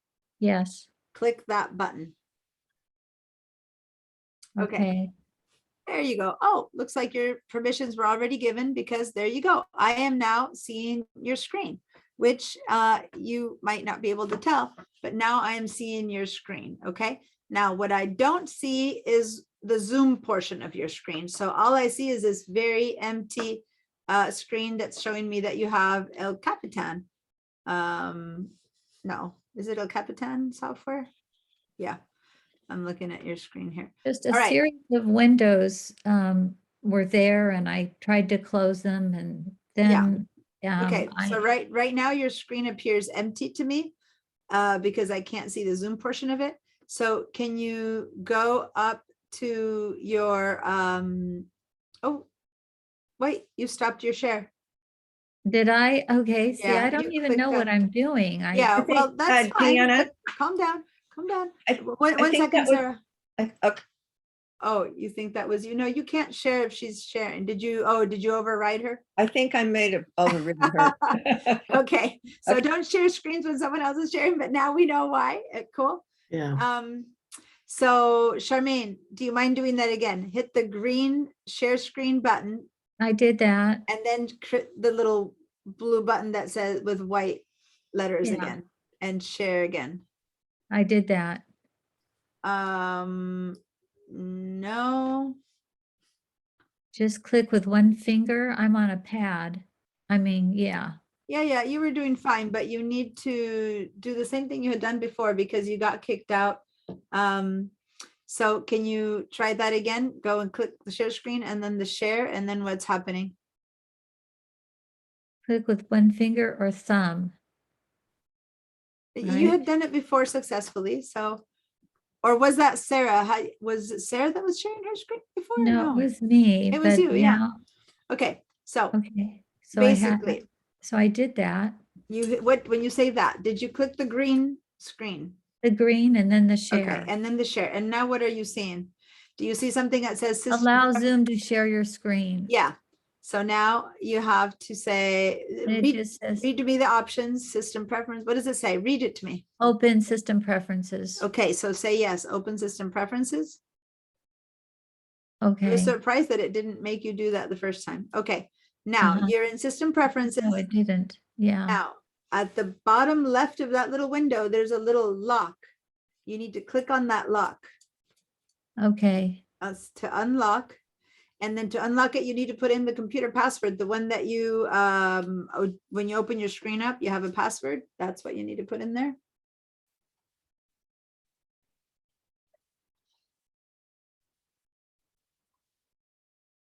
okay, All right, right now, on the middle of that screen, you should see the word Zoom somewhere, and it has a little unmarked checkbox. Please check that mark. Check that checkbox. okay, where it says Zoom, you, Yeah, click us the check. app, Yeah, click Click the that check mark checkbox. next to the Zoom. Okay, I just clicked, I don't know that a check mark appeared or anything. Well, Now it's saying, you would see a little blue check mark. It's a white box, it's empty, and when you click on it, a blue check mark appears.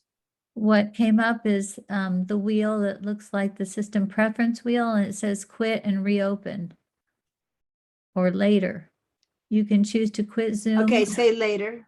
Yeah, as long as you lead it out to me, say later. Cool. Okay, now we're Great. back to that. Now Now I you're did back. get it. Now There. go do the share again, because now Yeah. you've given your computer permission to share. So go click on share screen again, and this time it'll let you share.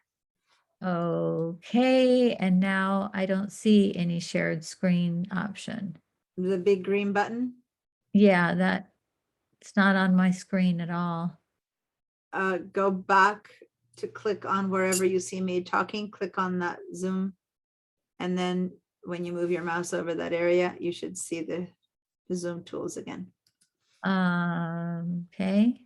I clicked on you and it highlighted you, or it And do you put see a your Zoom tools now? green screen around you. No, They were there what a I've second got is ago. the Where did they same. disappear? Yeah, I've got the Okay. same screen that I had with the blue check mark. Okay, so then, did you say later to it, or okay, read to me? Yeah, I you- said later. Okay, and when you said later, you still have that screen? I still have the blue. Okay, now you should be able to click on where I'm talking and the Zoom tools should show up, and you can close that window. Okay, so now I clicked on, or now I was where you were talking and I've got a student there. You're not, your face isn't being shown. Julie Moore, is that your name? That's fine. That's just because she's moving around, making noise, and she's showing. But now what matters is that, there we go. Nope, now Doran is sharing his screen. Okay, so All I have is that giant box. yeah, now you can't share because Doran is sharing. So if Doran is sharing, you won't be able to do it. So go ahead, and I'm gonna stop Doran's share. Okay, so now you're open to sharing again. So you really don't see the big screen, share screen button again? The green button that, yeah, the big green, no, it's not on my dock. It's not going to be in your dock. It's in the Zoom's tools. Right. So it should be at the bottom of the Zoom tools. Okay, I'm way past Zoom time to give tools. people a break. Oh, So let should me I- get there's a- everyone a break while I help you with this, because otherwise I'm losing the class. Give me a second here. Okay, Let me look at the time.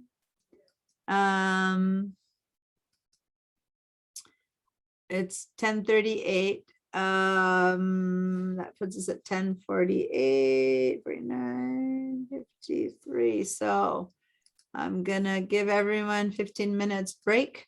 Be back at 10:53 a.m. Okay, guys, so go off on a break, and I'm gonna try to help Charmaine get this set up, and then we'll continue with the class. And I need a little bit of a break too, Charmaine, so we're gonna try to do this relatively efficiently. I need you to describe your screen, what's in front of you, because until you share your screen, then I can help you. But right now, I don't know what's happening. So you need to tell me, go down to your dock in the bottom and see if there's anything else that's open that might be in the way. Does it show any other app that might have opened up? no, and how would I know that? Well, guess what? Just to make sure that you're back in your Zoom dock, go ahead and click one time on the little icon that The is the Zoom Zoom. icon. Yeah. Okay, let's do that. And now that'll bring up your Zoom for sure as your main app. And now when you hover over all the Zoom stuff, do you now see the green share screen button? It doesn't do that, and I'm wondering if, because this is a new, it's a new computer. I'm wondering if when I was clicking on the far left that we were talking about, if I was taking systems out or something. No, or no, you're screen fine. on. But you just had done this. You had done the share screen and you had done the blue button. So you have the buttons there. I'm just trying to figure out Yeah, where they went. That's Zoom. all. I just clicked on Zoom, but I don't see you. I see other students. Okay, so head over to the top right of this where you see other students, and do you see something that says the word view? No. Top right does not see view. Top I right have- of Zoom, not of your whole computer, but of Zoom. Do you see the word view? Of like above where you see, I don't know who you're seeing talking right now. Are you seeing me? Are you seeing someone else? Who are you seeing? I'm seeing Barbara Walsh Okay, then, right and above, about 4 other screens, but okay, so above right of where you see Barbara, like still on the black, do you see the word view at the very far right corner of the black Zoom screen? of where I see Barbara. Okay, I'm at the very top and there's some, Can you take a picture of your screen with your phone and then turn your phone to the camera and show me what you're seeing? Because I'm not able to figure out where you're at. And, okay. and until I figure out what's happening, I can't help you share your screen. I'll see if I can do that. Okay.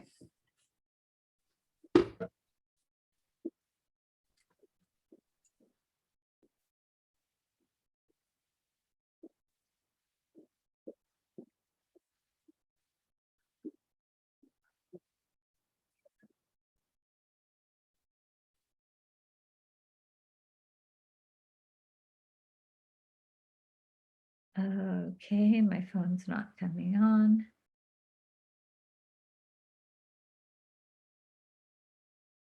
There it is.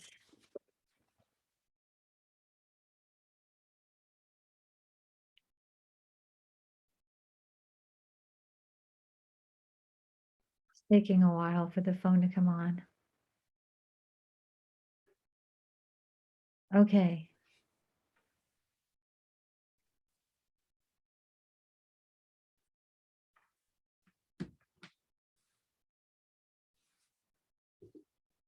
Okay, that's the picture. All right, so now turn that around so that I can kind of see what's happening. Okay, so you're not, okay, that's not your Zoom screen. Okay, I see what's happening. Okay, so now what you need to do is, yeah, so see the 3 strips, like the 4 people that are on the side, that long strip of 4 little icons? Yeah, the 4 Okay, yeah. boxes. Yeah. Yeah, so on the very top of those 4 boxes, there's like a little line and then a little higher line and then a little Yes. taller line. Okay, so you know what I'm talking about? There's like 3 little lines up there. There's 4. There's a There's 4, yeah. So yeah. click on the bigger ones to, it'll change how many people you see. You'll be able to see more people. Probably. Okay, what I've got is what looks like a minus signal, a little small gray rectangular box and 2 blue rectangular boxes. Yeah, And something that looks like a pad.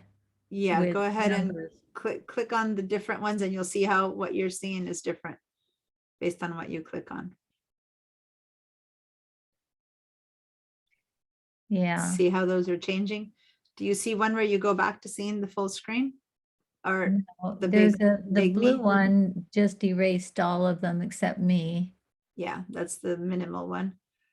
Keep Now I've trying the erased other. me. Let's see what this one does. This puts all the boxes back. The blue one Okay. did. And then this one just puts you all real small and half off the page with your Uh-huh. names. I see you now. Okay, now, Very, very tiny little box of you. yeah, okay, so then can you try hitting the escape key perchance? Okay, now I went back to how it was before. Okay. I don't know why you're in this mini mode and I'm trying to get you back to all the tools. Can you go up to the very, very top of your entire computer next to the Apple? And where it says Zoom US, right? Can you click? Nothing says Zoom US. You want me to go under Apple and look for Zoom US? On the top of the screen, I have system preferences right now. Okay, out. so now click on the little strip of us photos and then you will see Zoom US on the top. Click on the little strip of photos. Okay, that's on the far right. Yes. But now Click it's on, just gone. click on it. But it's completely gone. All the photos are gone. Not a single one is left. Not a Then, single one okay, is then left. go down to your Turn your dock point. and click on the little icon that says Zoom. And right click on it And then can you say show all windows? Okay, now what if I don't have that? On the dock, you don't have, you have to have the Zoom icon on I your dock. don't have the Zoom on my dock. I usually just get into it through.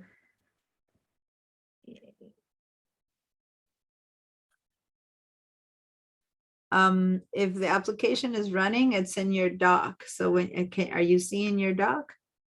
There, wait, hold on. I Yeah. just saw one that said Zoom. Where was that? It's a blue thing with a white kind of With the camera. camera. Yeah. Now do a right click on it and can you see show all windows? Right click is just 2 fingers. 2 fingers. Yeah, show all windows. Yes. Yes. Okay, hold on. Did That anything? just went away. So I have to hold it down to get it and then click on it. Okay. No available windows now. Now I just have my desktop. Okay, so now go back and right click again. And then there's one more thing I can have you try. At the very, so right click again and then above show all windows at the very top, does it show the word Zoom? And then Zoom meeting? Zoom us is all I'm seeing right now. Okay, click on Zoom us.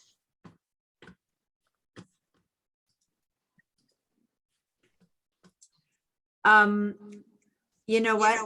I don't know why you're, Now Done. what? Don, you need to disconnect the sound from your I'm second getting- iPad. I'm second. getting an echo. I'm talking to Don. No, I'm getting I an know. echo. Charmaine, please wait for Oh. a second. Don needs to turn the sound off on his second iPad. So Don just joined with a second, sorry, Doran just joined with a second iPad and that's giving us that echo. So I'm having him fix it. Okay. Charmaine, I don't know why you're in the mode you're in and that your tools are disappearing. It's very frustrating because I really need to take a 2-minute break at least. So can I ask your request? Can you, the only thing I can think of right now that's left for me to think of is for you to leave the meeting, click on the link again and join us again and see if your tools reset to the normal set of tools. Okay. All right. So at the very bottom right where you see a red button that says leave meeting, I don't even know if you see that anymore. No, it's gone. Okay, so then go to the little, Everything's gone. I know, Everything's so, gone. okay, so go down to the icon on the dock that says Zoom and say quit. Right click on it and say quit. And then you will be gone. So go back to Okay. the link and I'll let you in again and hopefully that'll reset your tools because I'm at a loss to tell you how to continue and we need to continue with the class. Okay, so. All right.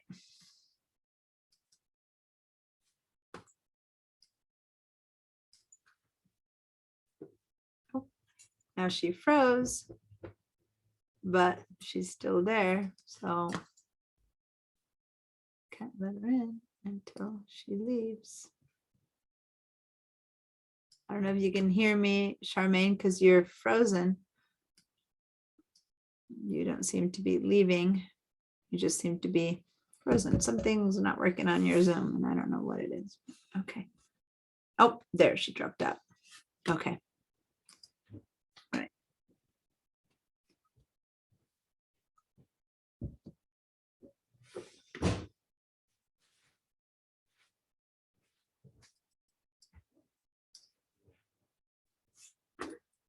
Okay, I'm gonna go on what's left, 3 more minutes for my break. Okay, so I'm gonna stop my video.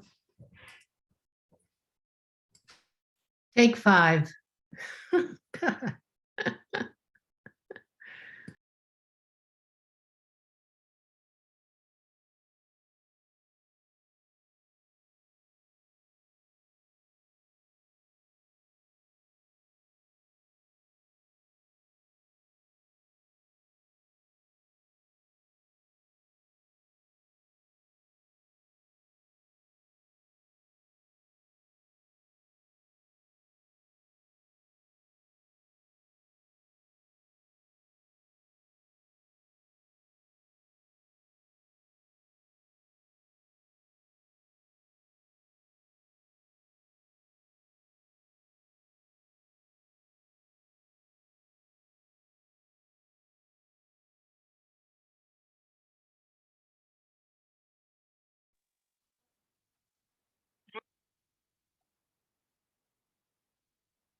Okay. Hey, Charmaine, you're back and my video is off, but we're But I don't still, see we you. still have Yeah. 1 minute. I know, I don't, my video is off and I have 1 minute left of break, but I want to just ask you, how did it go? Do you, are your tools reset? Do you see now the big, It does say screen share at the bottom now. yay, okay, so hit the share screen Yeah, and then now hit the little share button on the right with the white letters. okay, got that. Okay, good. Phew, now I'm watching your screen. Now, nobody do anything to interrupt this process. And let's head up here and you can close this window that we're looking at right now. So the one that says launch meeting and yada yada. So go ahead and go and click on this somewhere on this white screen. Go ahead and click on it. It has. No, don't click any backing buttons. Don't meeting. click any buttons, just the white stuff. Click on some white neutral area. Okay, Just click. Okay. And now, nothing's happening. okay, so go up to where you say the word launch meeting Zoom, that's kind of a gray. Move up. Yeah, keep moving to the right where it's grayed out. It's like an area that says launch meeting Zoom. It doesn't, it doesn't say that. Yeah, you probably have Zoom in front of it. Okay. Go down. Add Okay. and access your Okay, never favorite mind. Go down to your doc. Let me look at your document. I just wanted to see what system you have. Go up to the Apple. I just need to see what system, what operating system you have to start with. Go to your Apple, click on your Apple, say about this Mac. I have Big Sur, I know that. Up, about this Mac, top one. Yeah, Okay, good, Big Sur. All right. I didn't know that because you had mentioned you had an Apple Air, but you hadn't told me what operating system you have. So now I Yeah. know. Okay, so close that little window. uh-huh. Great. Now, click right where you are, just single click. Okay, so that's interesting, your Safari. So go down all the way to the bottom Yeah, onto your dock Yeah. and see where you see Safari. Okay, now so it went there- back to then- launch meeting. good. That's what I was hoping to do. It should have been in Safari. Now I want you to get out of this. So go up to the Apple where it says Safari and quit. Now go to the word Safari. Safari, And now at the very, very bottom of that choice, then say quit. quit Safari. Yeah, okay. Now go down to your dock and hover over the little music note, the red music note on the left side. And now Yeah. right click, on that. yes. And right click, you did a click, so do a right click. Oh, sorry. It's okay, you can just do it again, right click, say quit. Okay, so now we have all extraneous, now go, there's one more down, the S for news, so go all the way to the far right. And there's Yeah. that little S there, right click on that and quit. It's I a have little bit, question marks. a I little don't bit to your see that. left, a little bit to your left is the S, it's like that one, yeah. So right click and quit. It's two white bars through a Yeah, red yeah, yes. square. Right click Right on that click. one. Right click, yeah. That was a click, not a right click, but anyway, right click now on it. Are you trying to right click? You should be able to say quit. Yeah, there Two- we go, yeah, and then quit. quit. Okay, so now you've got a lot of all this extraneous stuff turned off. Now you only have, we have mails, so go over there to the right again. And the mail, right click. I'm basically trying to get you to quit everything that could be Right in the click. way. Each time you're clicking, so it opens up. So now try again. Right click, which is just 2 fingers. Yep, and then quit. What does that do in the long term, though? It's closing the programs that you don't need to have open right now. Okay, That's all it does.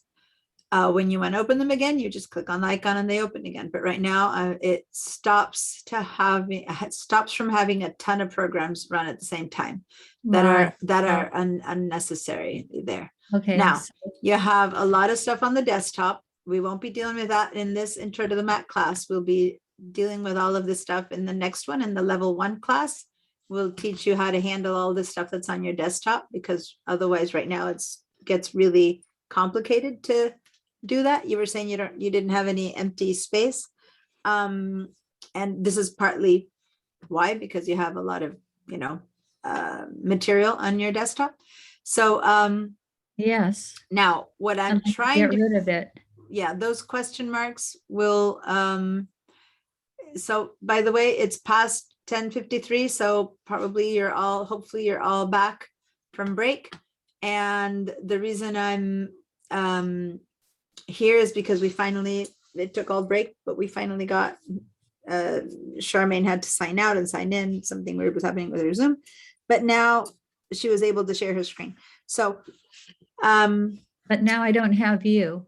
You're gone and I just have this big white that's screen. fine. That's fine, because you can hear me. So that's all right. In fact, let me start my video. There we go.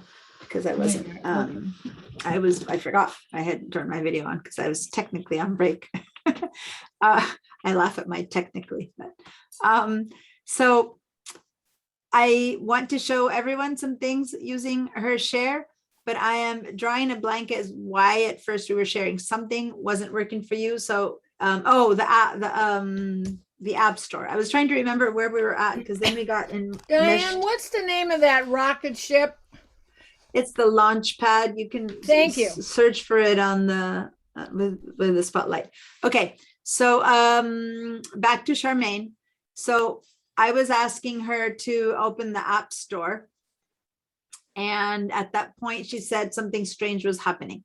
And since other strange things were happening on her Zoom, I said to share, and that's where we still are. So now, right on the dock, do you see that A? That's the App Store, Yes. which is moved to the left. Okay, and can you hover one more to the left and just hover? I want to see what that icon, one to the left, that it's a photo booth. Okay, move to the right again. Are you seeing my screen now? I am seeing your screen. So move to the right again and click on the A. So click on the App Store, because that's what I was in. Yeah, click Single on that. Single click to open it. Yep. And here's the App Store.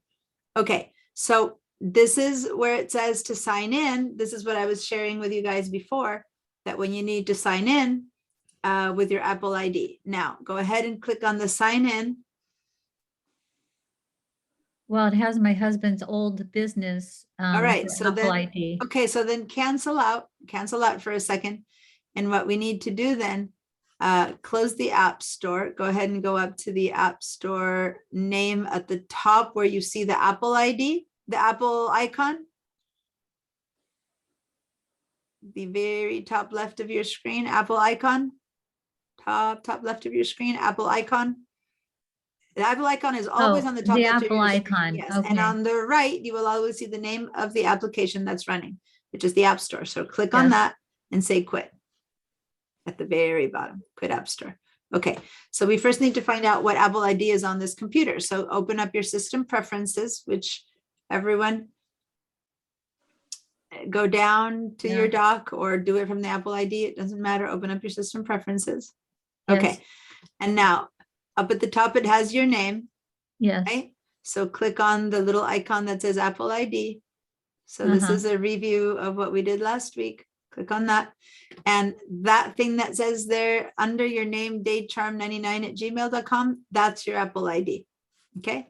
So that is what needs to be both in your phone and in the App Store. So do you see, look at your name right above you. It says No, name, phone, and email. above where it says Charmaine Richter, above. Okay. Yeah. Yeah. Okay, so right under your name, see it says datecharm99@gmail. That's your Apple ID. Okay. So how do I put that in So- there in place of what's there? Is that also the Apple ID you have on your No. phone? My phone probably. All right. I So, don't know. so this is what we I did don't know. on the first, you said you had watched the first recording. So Yeah. watching, guys, this is not just Charmaine, by the way. Watching the recording doesn't just mean watching, it means doing the work. And so please make sure that when you miss a class, that when you watch something, you actually try to do the work and then ask me questions like, oh, this didn't work or that didn't work. So The Apple ID that is right here on Charmaine is the same one that her phone should have, but stop for a minute because this is a perfect example. You guys, do you see here on the right how none of her icons are turned on? Mail, contacts, calendars, reminders. Do you see how they're all turned off? Can everyone see that? Give me something that Photos you is guys are on. hearing. Photos is on and the rest are turned off. Yeah. Yeah. Okay. So this is completely the opposite of what mine had. I showed you two different settings last time. I showed you how I had everything on and photos turned off. She has everything off and photos turned on. And in the rest of the class, I'm sure there's a whole other set of possibilities. And this are the settings that we need to have matching with our phone or our iPad. So Charmaine, do you have an iPhone Yes. and an iPhone iPad? 11. Do you have an iPad? No. No. Okay. So the way for the iCloud to work, remember that first little drawing I made of the iCloud where everyone has different bits of the iCloud? Yeah. Is that you're now inside of your iCloud account. That's why it says Apple ID. This email is what gives you access to all the stuff that's in your iCloud account and a password, which we don't know if you have it or remember it. We'll find out. But anything that's turned on that has a click mark here will go from your computer up to the cloud. So if you click on contacts, then any contacts that this computer have will go and also live in the cloud. Calendars, reminders, notes, anything that's turned on here. So right now, because you have them all turned off, do you see how there's no, except for photos, you have it all turned off. What is happening is that any items or data that you have in your computer is living in your computer and nowhere else. So say that your computer dies tomorrow or gets lost or falls off the desk and breaks. You will lose every single thing that's in this computer. You will have no way to retrieve it. Does that make sense? So that's not a good thing. I don't think it's a good thing. There's one alternative to this, which is if you were to be running a backup, and I will talk that in Mac level 2. So I can teach you how to do some saving of the stuff that's in your computer. But right now, by not having a backup set up and by not having these icons turned on, your computer material, everything, I see some art there, everything you have on this thing is going to basically disappear if your computer dies, gets lost, or breaks. So the way to get another place for all this stuff to live is by turning all these little icons on, by clicking and checking them on. Then they will go and hang out in the iCloud. And then if your computer dies and you buy a new computer, you just type in your Apple ID, which is this one here, daycharm99@gmail.com, and everything will appear again on your new computer. Okay. So this, it's up to you if you turn them on or off, but I will recommend that you turn these on. The only one that I say wait and decide is the photos, but yours is already turned on. So leave it turned on. Do not turn that one off because turning that one off can be kind of messy. I would recommend that you turn on the rest, but for now, if you want to just stay right there and don't do anything, all I really cared about here was to find out what your Apple ID was. So now that you know it, let's head back to the App Store. So it's So go- daycharm99@gmail. That's my email. Yes. So go down to your App Store icon, which is the one that we started trying to open before. So down in the dock. Down, Well, I way would like down in to the turn dock. these all back on because that really concerns me. Okay, we can do that in a second. Okay. You can do that in a second. For now, let's head down to the Apple app, the A icon on the dock. So move your mouse all the way down to the dock now. Down to the bottom of your screen. Move your mouse to the bottom of the screen. Yep, there we go. App Store. Perfect. Click on that. In fact, okay. And in here, type your Apple ID, which is the Day Charm or etc., which is And your that email. will be instead of, Mhm. yeah. A, I constantly find someone, one or two people in class who have a different Apple ID on their computer than on their phones and stuff. And in this case, this would have been her. She would have had her husband's Apple ID on their computer and her own Apple ID on your phone, something like that. And then it becomes really complicated because the data doesn't flow. All right, so go Okay. ahead and say sign in, and then hopefully whatever password you think is right is right. So click on the word sign in. And then you're gonna have to put in a password and put in whichever one you think is the password. And let's hope you're right, because otherwise, Oh. yeah. I don't know what my password is. Well, try ones that you've normally used, because you probably have a regular password. And if not, if your husband set it up for you, find some password that he might have used. Usually people use the same passwords for everything. While you're trying this one out, Sarah, your hand is raised. You don't have sound. I can't hear you. You There hear we me? go. Yeah. Yes, I did. I was just wondering how this works with different accounts on the same computer. Are they kept totally separate? So did you watch the recording of the end bit of the recording from yesterday? Yes. All right. So I guided Doran into creating a new account, but then Yeah. that's where it stopped.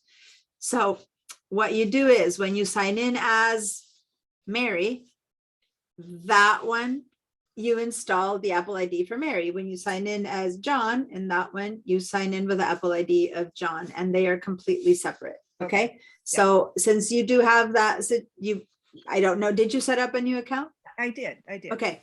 So then when you go into the new account and it says, oh, you need to set this computer up, it says, what's the Apple ID? You type in the Apple ID for that new account. And then now they're completely separate, and each account has its own Apple ID and its own account.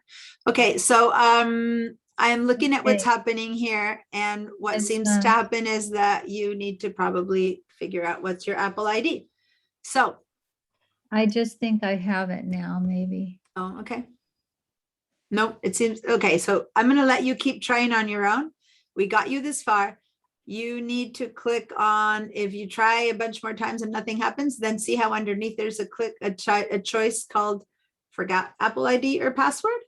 And if so, oh, There, it you got it. found it. Yay, now write it down. But see, his ID keeps showing up there. We did not know how to get rid of that. Okay, so get rid of that by deleting it and putting yours in again. I just typed over it. Okay. Type your, no, that's about, don't Oh, put yeah, in your you're right. password, put in your That's day charm or, Yeah. oh, no, type this, delete that. No, the Apple ID cannot be that. That's a password, which it's okay. You might want to change it because now you wrote it in there, right? That Apple ID is your Gmail account, the day charm 99. It seems like Oh. you need to do it again because I thought you were in, but probably it kicked you out because you tried so many times. So now it's asking you to put it in again. So now they charm at, no, it's not a dot. Or maybe in a Gmail, at Yeah. Gmail. Gmail. Okay. No, that Yeah. says Gmail. Oh, So delete that. Okay, now say sign in. Now, you guys, the reason I know it might seem like, oh, why are you spending so much time with this one thing, is because this is going to happen to many of you when you try to access your Apple ID, if it's not been memorized by your computer. For many of you guys, your Apple ID has been memorized by your computer. So you're like, oh, it worked. But guess what? If you really don't know it, okay, yeah, this it is so still won't weird. go away. That is bizarre. It kind of lets you in. Yeah, it wouldn't let me in. Okay, so this that's happening right now, Mhm. you probably need to talk to a Apple tech. So you guys see what's happening? She keeps signing in with hers. It goes in and then it does this thing where it tries to sign in as her husband's. that there's an issue somewhere with your Apple ID that you need to clean up because it keeps defaulting back to this one. So just go ahead and say cancel. The Apple ID you need to use is the one that's in your computer. Otherwise, anything you try to purchase right now will not work for you because this computer is set up with your Apple ID. You know what I mean? So that had nothing to do with how many systems that I had open. No, you only the have, when you bottom say side. system, there, those are different applications. There's nothing to do with Yeah. it. No, Nothing to do with the applications. nothing to Okay. do. So, click on this window that's behind you again, the one that's the system preferences. Go click on system preferences again.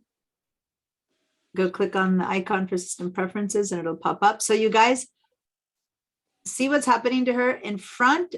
She has the app store, right? We're seeing the app store. Now she checked on categories or whatever. And the window that's behind her, behind this window, Mhm. those are all just little like subsets of the same window, the app store. But right behind there, you can see a gray thing that says manage. That's her system preferences. And if you can't click on it to access it, she might have Zoom in the way and she might not see it. Then the way to access applications that are hiding, you go back to your dock, very bottom of your screen, back to your dock and down to your dock. The dock is the long strip of apps that's at the bottom. And now move over to the system preferences icon and click on the system preferences icon and that will move forward. See, there you go, how it popped in front. It Yes. moved forward the application that was hiding in the back. Okay. Now, if you want to go back to the App Store, you go back to the App Store icon, try it on the dock and click on App Store icon again. Click on that. Boom, it moves forward. See that?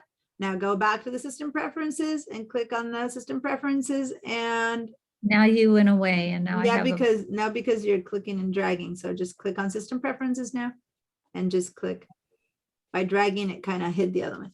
All right, guys. So try Yeah. that out. Click on 2 or 3 different apps down there and see how each one will pop the other one up. Okay, so All right. why did I lose the entire Zoom thing right now? That's because Besides your voice. you just clicked and dragged in a way that lost all the rest and only left you with the system preferences. So if you want to bring up Zoom, you have to go all the way back out to the Zoom icon on the little bit further left. So just like you did for the app, go all the way left until you see the blue one. That one, click on that Uh-huh. one. Okay. Zoom Are you S. right clicking or are you just clicking? I don't know what I'm doing There you here. go. Okay. You had something else pressed down. Okay, so now everything should be normal again. I think I tend to use my thumb and my index finger. at the Yeah, same and that's time. why you were zooming out, and that's probably what happened before to your Zoom. Okay, go back to the system preferences now. So what she's doing, what I'm doing right now, you guys might have tuned out because I'm helping her, but I'm doing something that since she's showing it, I'm letting her share it and I want you guys to be doing. So I'm not Okay, really System preferences, yeah. not necessarily helping her. This is something I would have shown myself with 2 or 3 windows open. I would have shown you how to move from one to the other app. So now click on system preferences again. Yep. Click on it when you get there. Well, it Get there disappears. and okay, It get disappears when I just use one no, finger. no, not the name, the icon. Oh, There you go. Yeah, the name does not need to be touched. The name is there to help you see what it is. It's the icon that needs to be clicked. Okay, you were going up to try to click the name and the name just appears as to show you, oh, this is the system preferences. So right. it's the icon what needs to be clicked. Okay. Now, if I were you, I would go and turn all these little guys on so that the rest of the class, when we talk about things, you have the same setup. Find Mac. It says allow. Yeah. When you Uh. open up, no, this is different. Now I have to It's- put a password in. No, this one is the one that you put in. Yes, when you make changes to the system preferences, the computer wants to know it's you and not like your kid who showed up and is messing up with your computer. So this is the one that you put in when you open up your computer. That's this password, just the All one right. that when you start up the computer. So guys, this is it used to ask for the administrative password and people got really confused. Now it just says enter password, but So that's is the one that's the one that you use to enter your computer. Okay, so whenever you guys, when you open up your computer and it says it's blank until you put in a password, that's your administrator password, which now in Big Sur, they just say enter password. Okay, It won't let me.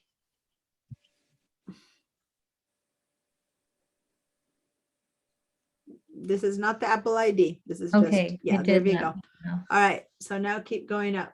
I have to do that for every single one. Or can I? No, no, once you've already signed in, it'll let you Safari.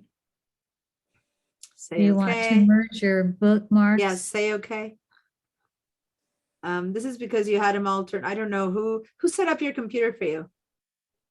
Say okay. I don't know. You just were given the computer already running. I think, I don't know. Okay. All right. So somebody turned all of this off for you. I'm not sure why. But Mhm. now we're fixing it. And Calendars. yes, yes, keep going. Turn it all on. Yep. Say okay. So basically what it's saying is that it's going to put this information up in the cloud as well. Okay. Oh, Name. so cancel this one. We'll have to deal with that because I don't know what email you're using for your cloud. So cancel that one for a minute and go to the top one only. Leave that one out for now. Go to the top one. And then at the very, good, now they're all on. Now at the very bottom, something else Mail. appears that says optimize max storage. See at the very bottom?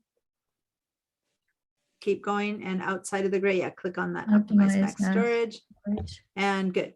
Now you're fine. And we're going to let that be when we work. We'll deal with the email later when we deal with email because we need to figure out which one is your cloud email. And right now you don't even have access to your Apple ID. So we're going to leave that be. That's good. Now, Well, I know close. my Apple ID. I do Well, know no, that. I know, but you don't know the password. So I don't even want to go there right now. I need to move on with everyone else. Okay. So now the thing that this highlighted for everyone is the need to know your Apple ID's password. Okay. Because in this case, her app store, if she needs to update or fix something on her computer, she doesn't have access to it. Okay. Who else needed help with their Apple ID? I remember, I see two hands up though, Sarah and Julie. So can you guys tell me what your questions are, Sarah? Sorry, I forgot to put my hand down. Oh, that's fine. And then Julie? Okay, I'm on my Apple ID and apps on this Mac using iCloud. I want to add mail because I have iCloud, photos, contacts all checked. But when I tried to do the mail, I think that's what you were just The saying. same thing that's happening with her. Okay, so both of you guys have that issue. I remember you talked about it last time. I'm gonna write that down. I need to figure out, we're gonna have to figure out from an Apple tech. It says choose an iCloud email address. I know, but I need to move on with the class. So I need to, I'm gonna do the following thing. Charmaine, can you click on try to turn on the mail again, because I'm gonna do a screenshot of what comes up. There you go. Cool, and now say cancel. Because I took a screenshot of it and I need to talk to an Apple tech about this because Julie, you had this problem before. And since the computer's already up and running, I don't want to override it. And since in this case, she can't get into her cloud, I don't know what to use. And I know that you had an issue with that before. So I'm going to try to find out what to do, what's correct, because I don't want to override anything that you already have. Okay. My other question is, I don't Mhm. have Safari checked, and I see on Charmaine's that she has it checked. Should I check Safari? Well, And when I do, any, it doesn't ask me for a password. It says, do you want to merge your bookmarks and reading list Yeah. with iCloud? Mhm. So, did you notice that she got asked that every time? And I kept saying, say, okay, say, okay, say, okay. So Okay, let me explain it though, because I just told her to say, okay, but since you're asking what that is, and it makes sense for those of you who turn things on. If you have things connected here, what that means is that information goes to the cloud. Now, what Right. does that mean? In a thing like Safari, it's not like you typed anything in. It's not like there's any particular information that you typed in, like a phone number or something that needs to be remembered. So what gets remembered is, for example, if you made any bookmarks on your computer, then now the iCloud knows that, and then those bookmarks can also appear on your phone.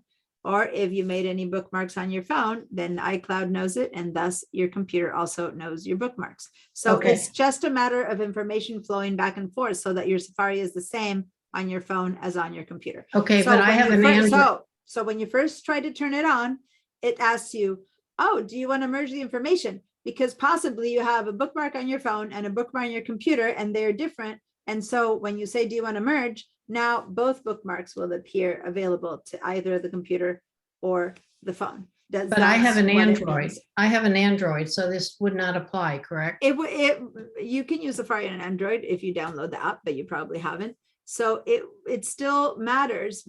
Why does it matter? Because if you use Safari on your computer and you make bookmarks and stuff, and then your computer dies, when you buy a new computer, then your bookmarks will be on your computer, even if you don't use them on your phone. This way, if the computer dies, those bookmarks die with your computer. Okay, So I should, so I turning should, these things, yeah, yeah. turning these things on saves whatever's on your computer in these apps to the cloud. okay, thank you. All right. So then, so that's the main, that's the main consideration for whether to turn these on or not. They Yeah. I don't take have- up a lot, and they don't take up a lot of space. That's not the issue. The things that Right. take up space are photos, like in her case, she already had that. Turn on mail, takes up a lot of space. But the other links are just useful and not hurtful, right? Okay. Thank you. You're I have a welcome. quick question. My husband didn't believe in iCloud, and so we I don't see use that. it. Okay, well, that's fine. So- Here's the thing. I'll show you how to use it. You can believe it or not in it. It's not a belief thing. It's a factual thing. And I will show you how it works. And you guys can say, oh, this is awesome, or this is horrible. And then you can turn them all off again. But for the duration of this class, which is just another week and a half, keep them on. You'll see how it works. And then you can decide whether you want it or not. There's no belief icon. There's explain how it works, and then you go, I choose to use it or I choose not to use it. Okay. Okay, I And just I'm thought not, it I'm not, had try- less I'm not trying to mock the word belief. It's just that I'm trying to, which sounded like it when I said that. It's just that the icon, the way I explain it, the cloud, I explain it so that you are able to then choose what you turn on and what you turn off. But if we start with them turned on and you see how it works, you can say, this one's not for me, and you turn it off, or this one is for me, and you turn it on. And that's the point of this class, to give you agency and choice in the matter of whether you want or not to use the cloud. Okay. Okay. Right now, what the cloud is doing by turning them on in here is allowing your phone and your computer to talk to each other, which I think makes a lot of sense personally, but I completely support and understand the people for whom it doesn't make sense. But here's my point. Say that you entered a phone number on your computer for your friend Julie, and then you meet her one day at Starbucks and she goes, oh, I changed my phone number. You pull up your phone and you edit the contact and you change your phone number on your phone, and immediately it's also been changed on the computer because it's one and the same when they're connected. That way, you don't have two different phone numbers. And when you go to your computer, you have to, oh, wait, I thought you had changed your number. The computer one is wrong and now the phone is right. Or was it the phone that was right? Or was it the computer that was wrong? I don't know. I have two numbers. What do I do? By having them connected with this little turning on of the word contacts, by the check mark you turned on contacts, now the contacts that you have on your phone are the same contacts that I have on your computer. Does that make sense? So for now, that's just one small example. We'll keep giving you other examples, but what I need you guys to do is to confirm that this stuff is the same setup that you have on your phone. Okay, so Julie, is your hand up from before, or is that a Oh. new hand? No, You lower I'm your sorry, I hand. didn't. No, that's fine. Just trying to keep it clear. No, Um, it shows that my hand is down, so I don't know. Yeah, I just lowered it. When you Oh. said that it was old, I lowered it. I just need Thank to you. clean it up to know who to answer. Yeah, Okay, thank so you. guys, what's happening here right now is But Deanna, I wouldn't know how to change them back to Safari, but my husband feels that that's safer as far as privacy goes. you wouldn't know how to change what to Safari? All I'm these, sorry. all these things that I've just met. Okay, all you do is you uncheck it. You decide to uncheck it. And I'm fine. Have him ask me or take my class. And I completely understand if you want to have them unchecked. And that is totally fine. Keep them on for a week, because otherwise every time I explain something, it won't work for you. And we'll spend hours trying to explain to you why it doesn't work for you. For this Oh. class, I'm going to explain how it all works. And then you can choose, as I said at the very beginning, to turn them on or off. And you can have half of them off, half of them on, all of them off, all of them on. I don't care what you choose after this. But while I'm explaining it, it needs to work for you to understand it. Otherwise, you can always watch, but when you watch, you wouldn't know how to do it. So from now on, for the next 2 more weeks, 4 more classes that we have, keep these on. I'll show you how it works, and then you turn it off. And that's the whole security issue is a whole different conversation. The fact that do you use credit cards perchance? Anyone here? Do you all use credit cards? Yeah.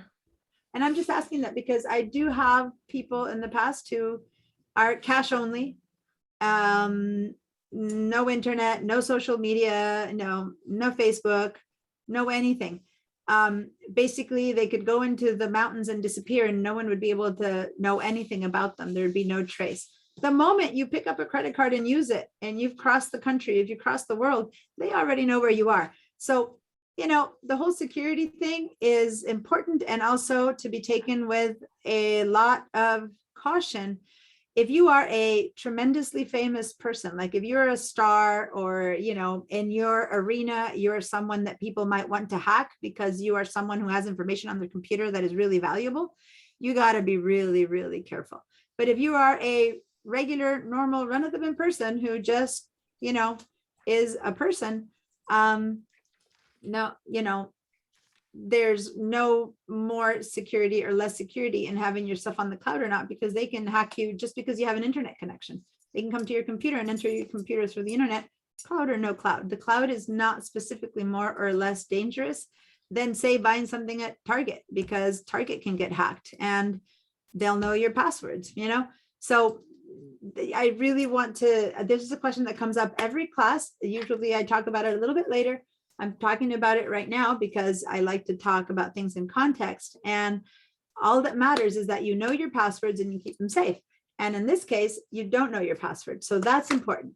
That's an important step. You need to know your password, because if you don't know it, someone else can still find it out, because hackers can find things out, but you're not the one who has control over it by not knowing your password. So if you talk to your husband and he's really uncomfortable with what's happening here and he wants you to turn them off, then go ahead and have him turn them off, and then follow those for a class, just kind of watching and learning, but you won't be able to do the cloud parts of it. You'll be able to do a lot of other stuff, but not the clouds parts of it. And then you got to inform yourself first by following the class, and then decide later if you want to turn it on or off, or have him join the class and ask me Okay. his questions myself. Okay. Yeah, Is he a you want computer security expert? No, he's not an expert, but Okay. he's Because I do have way someone further in my, ahead. I do have someone in my other class who is a computer security expert. He's in my Photoshop class. So I was wondering if maybe he was your husband, or he, No, it could be. Students tend to cycle themselves in and out of my classes. All right. I'm going to go ahead and stop your share for now. I'll explain later. All those question marks are missing icons. I'll explain that later when we get to something else. So now, I'm looking for a second here at, You're talking about the question marks at the bottom of my doc. yeah. So let me, I found Launchpad. It's not a rocket on my well, computer. I don't, yeah, I don't know what It's the got Launchpad icon nine looks like nine now. little dots of different colors. All right, so that's probably because now it's looking like what it is, which is a bunch of little apps. So they're changing the apps to look more like what they look on the iPads. The iPad, they're changing the icons to look more like the iPads. Okay. I like Sarah's little companion there. I see a little fluffy head in front of you. That's very adorable. Okay, guys. So the conversation that we just had was really valuable. Hopefully you all understand that when I do engage long-term with someone, it is not because I'm helping one person. And for some of you guys, it might have felt like that because you already knew that information. But everything that I just talked about and did with Sarah is stuff that we were going to do during this class, which is figure out how to connect your apps, through the cloud from your systems to the other systems, which is a review of what we did the first day. And we usually need to review this portion a few times before everyone is really comfy with it.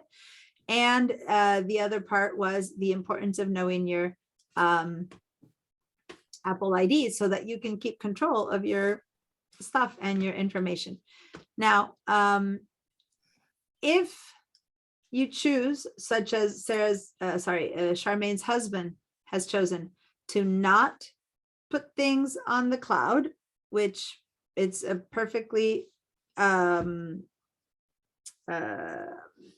choice. So I'm not making you put it on the cloud. I am showing you how the system works and then giving you the choice to put it on or not.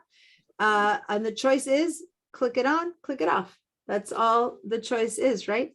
But the only one I beg you don't click off if you have it on is the photos, okay? That one, if you click off, you could lose photos. So don't do that until you understand more what's happening. And this is our review from last class. And the second thing that I need you guys to know is that if you do have Apple laptop, in this case, an Apple iPhone or Apple iPad or Apple desktop, whatever you have, and you keep them connected through the cloud, then all of the devices speak to each other. And thus the material that you have on one shows up on the other. That's the beauty of the cloud. If you don't have them connected, which is a perfectly fine choice, the iCloud doesn't work for you. And what happens is that what's on your computer will die with the computer. So then you necessarily have to have a manual backup. You need to put a hard drive onto your computer and do a time machine backup. This I will teach you to do in Mac class level 2, how to back up your computer. I highly recommend that you back it up even if you do have the iCloud, because the iCloud is not the same as a backup. We'll learn a bit more about that later. But on top of that, if you do not have the iCloud connected, you for sure need to do a backup, because otherwise it's kind of like losing everything. Like if you have all your photos and the fire comes and burns your house down, might have happened to someone in this group. There's always someone in this area for whom that's happened. You lost your negatives, you lost your photos, they're gone. There's no way to retrieve them, right? Same thing with your computer. If your computer crashes and none of the material that's on it has been backed up or stored somewhere else, then you lose all the stuff that's on your computer. So turning these chicks on is one way to save this material, okay? Another way is to do a backup, which of course will burn with your house as well, but it's possible, and this is important, in the past times in history when we did not have the cloud or other things, then we would have 2 of these, and you'd take one maybe to your office and one to your house and then switch them. And that way you always had something backing you up that wasn't too old. I used to take one to my mother-in-law's house when we visited, and then I'd switch it. And so at least if something happened to our house, my data was in some place that was far enough away that it wouldn't burn at the same time. Like if my mother-in-law lived 2 blocks away, that wouldn't work, but she lived, 2 hours away. So hopefully if one burned, the other one didn't burn, you know what I mean? So that's how we did it in the past. Now what we have is the iCloud or the cloud. And that way, if our house burns or breaks or the computer falls and cracks, then our data is still somewhere else that's not burnable, which is the cloud. That is the advantage to it. The disadvantage to it, which is a valid concern, is whether someone can hack your information. What does that mean? Someone would have to target you, find out what your Apple ID is, which is very easy because it's your email. So that's not private.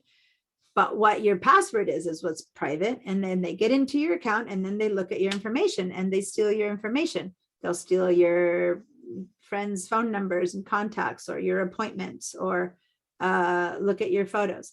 They can do that just as easily by hacking your phone or hacking your computer or hacking your iCloud account. It's all hackable. So having things connected or not doesn't make much of a difference, because through the internet connection, anyone can go into your computer and hack your computer if you're a target. So the being or not being on the cloud, I don't think protects your data any more than not being on the cloud, because if Cox can be hacked, and if your cable is Cox, for example, and then they can access your computer through the internet. So if you're going to be hacked, even the biggest companies in the world, even our treasury departments and Fort Knox, everything gets hacked, right? So if anyone's going to target you because of who you are, you're going to get hacked. It doesn't matter what you do. The whole goal is not to give away your password so that then you're not personally attacked, because if a mean person knows you and wants to mess with you, they can actually personally attack you, and they can only do that if they know your password. Okay. So you need to know it, but no one else needs to know it. All right. There's more conversation of security later, but any questions right now that come up? That way we can kind of not have to talk about this much further when I was going to bring it up later. Any questions there, you guys, about the security of your data if it's in the good old cloud? Let No. me share my screen again, that whiteboard that I shared, that I began to draw. Okay, so here's the internet, the cloud, where everything in the cloud is open, but there's some little fenced off areas that are not open. So all of this is the websites. You go into CNN and you read the news. You go into the Weather Channel and you read the news. All of that stuff is open. You don't need passwords. And then you get to a place where you need a password. Like, for example, if you try to access your Apple ID, you need to know your Apple ID, which is usually your email, and the password, which right now we discovered, for example, Patricia didn't have it. And so she went and did the whole recovery process. She talked to Apple and now she has an Apple ID password, right? Now you can go in and see your stuff that's on the cloud. So this is a big old security fence around it, which only you can access. The stuff is in there. And in your pipeline account, only you can access your pipeline account. When everyone knows your pipeline username, it's on your roster. I have everyone who wants to can figure out what your pipeline user ID is. It's your password that no one needs to know. All right. And that's the same for everything else. Someone had asked about whether the Adobe Cloud was similar to the iCloud. The Adobe Cloud is the brand name of the Adobe's cloud. So if you pay a monthly subscription to own Adobe products, which a few of you guys in this class do because you're part of my Photoshop class, then you have access through that password to your Adobe Cloud. But no one else can get in there. I can't get in to see what you have in your Adobe Cloud. I can't get in to see what you have in pipeline. I can't get in to see what you have in any of these places. Okay. I think the Microsoft one, correct me here if I'm wrong, because the brand name of that one always drives me crazy. Is it SharePoint or OneShare, or somebody here who knows Microsoft? Is it OneDrive? OneDrive. Thank you. I don't know why it's so easy. Google Drive, OneDrive is OneDrive is the name of Microsoft Drive. So if you own Microsoft products and you have your password, then you use OneDrive, et cetera, et cetera. Now you can choose to use these guys or not. It's like you can be paying a gym membership all your life and never go to the gym. Yay, go for it. But if you do use your gym, you have to show them a card or they need to know you every time you go in, right? So that's what these passwords are, your access to your membership. All right.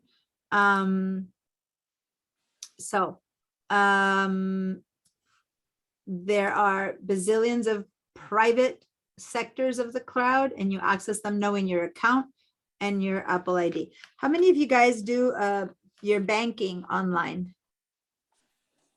A I couple of, don't know how to do any of that.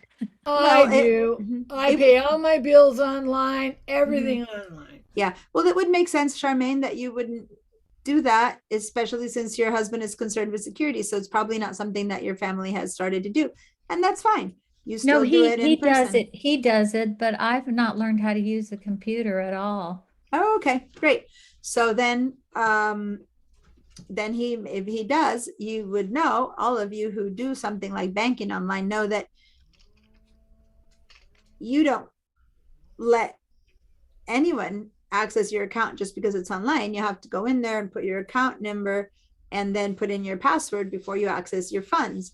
It's the same thing. How about if you want to check on your phone bill or on your Cox bill? You have to go into Cox, put in your password, and you get to see your bill. Now, a lot of times your browser has memorized those passwords. So if you go to Cox, you just see your bill. If you go to the phone, you just see your bill.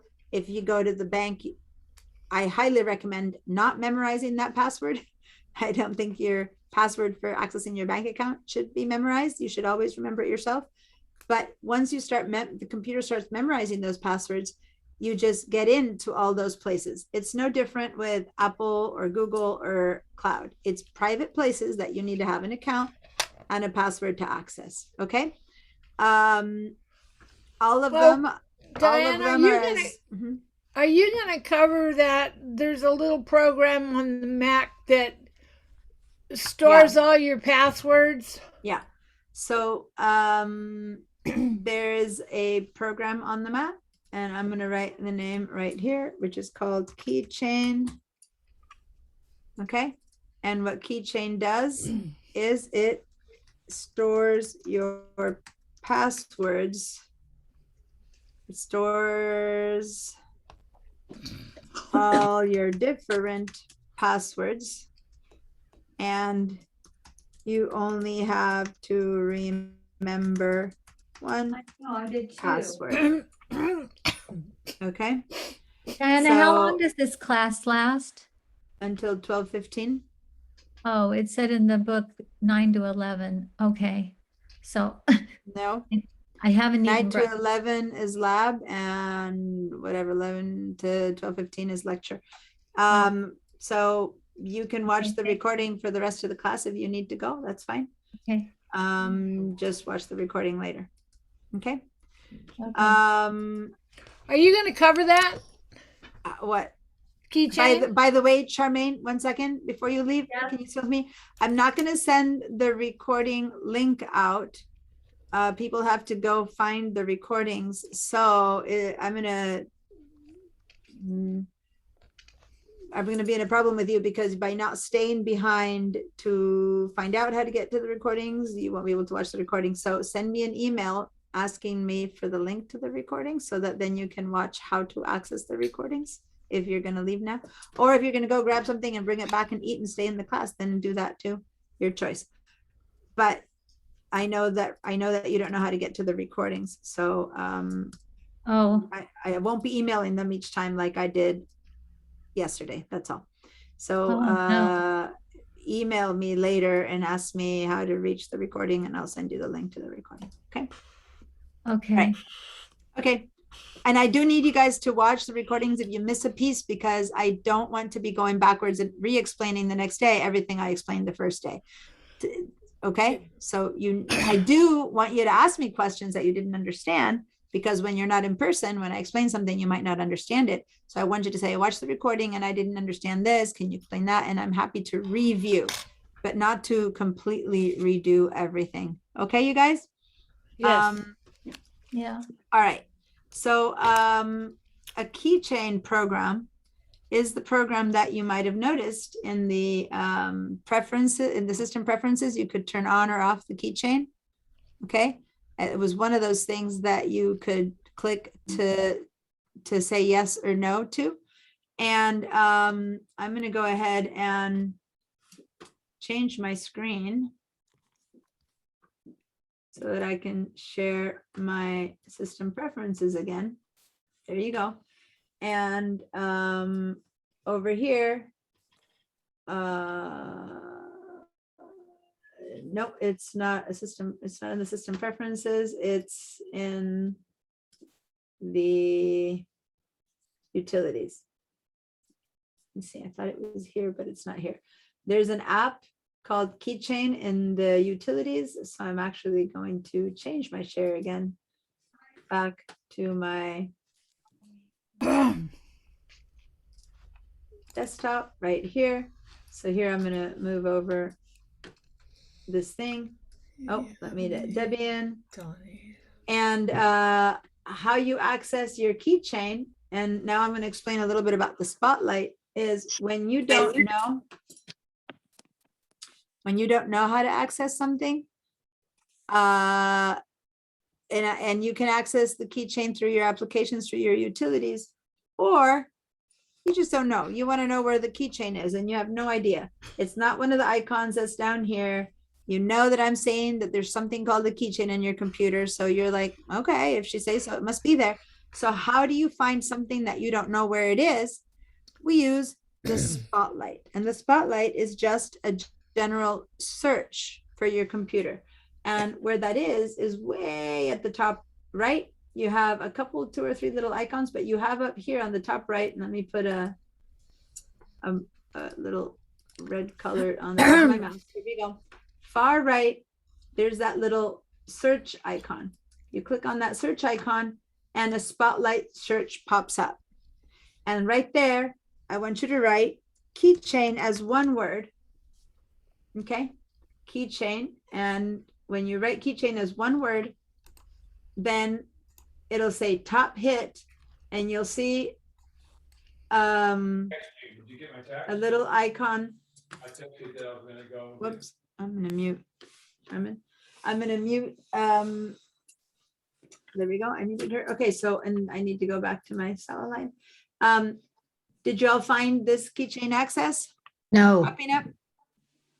Okay, so did you go to the spotlight and write the word keychain? nope. I'm on system preferences. I don't know where you went after Okay. that. So head up to your desktop, like on the left side, you have the apple. Yep. On the very, very far right, my mouse is way on the top right, and it's possible that you're not seeing it because Zoom might be hiding part of it. But look at your computer. On the very far right of your computer, you should see a little magnifying glass icon. Click on that. And that's your spotlight. Nope. Okay. No, All right. So then, am I in at about my Mac or am I on system? No, neither. Just, do you see my desktop? Do you see Yeah. how at the top I have this lighter colored bar all across the top? Do you see my mouse dragging all across the top of my, Right, starting from the left? yep, Starting on the left, I see my Apple, then it says Finder, File, View, Go. If I keep moving all the way to the right, you see how I have over here a date, and then I say oh yeah, Right the there. magnifying glass, yep. that magnifying glass. Okay, that is the search. That Oh, is called the spotlight, and that's the search for your computer. oh, Click on that search and write the word keychain. oh, okay, Hi, Thank Debbie. you. Nice to see you. Glad you made it. thank you. All right. Okay. So the keychain is that app that I told you, you need one password to access it. but inside of it, it remembers the rest of your passwords. So I'm going to go ahead and it says top hit keychain access. I'm going to double click on it and it's going to open up. And don't worry, I'm not going to show you my passwords. This part is still private. This right now, it just opens up the app. It's not showing passwords yet. Okay. It's not showing passwords yet, but it's pretty important to notice because over here,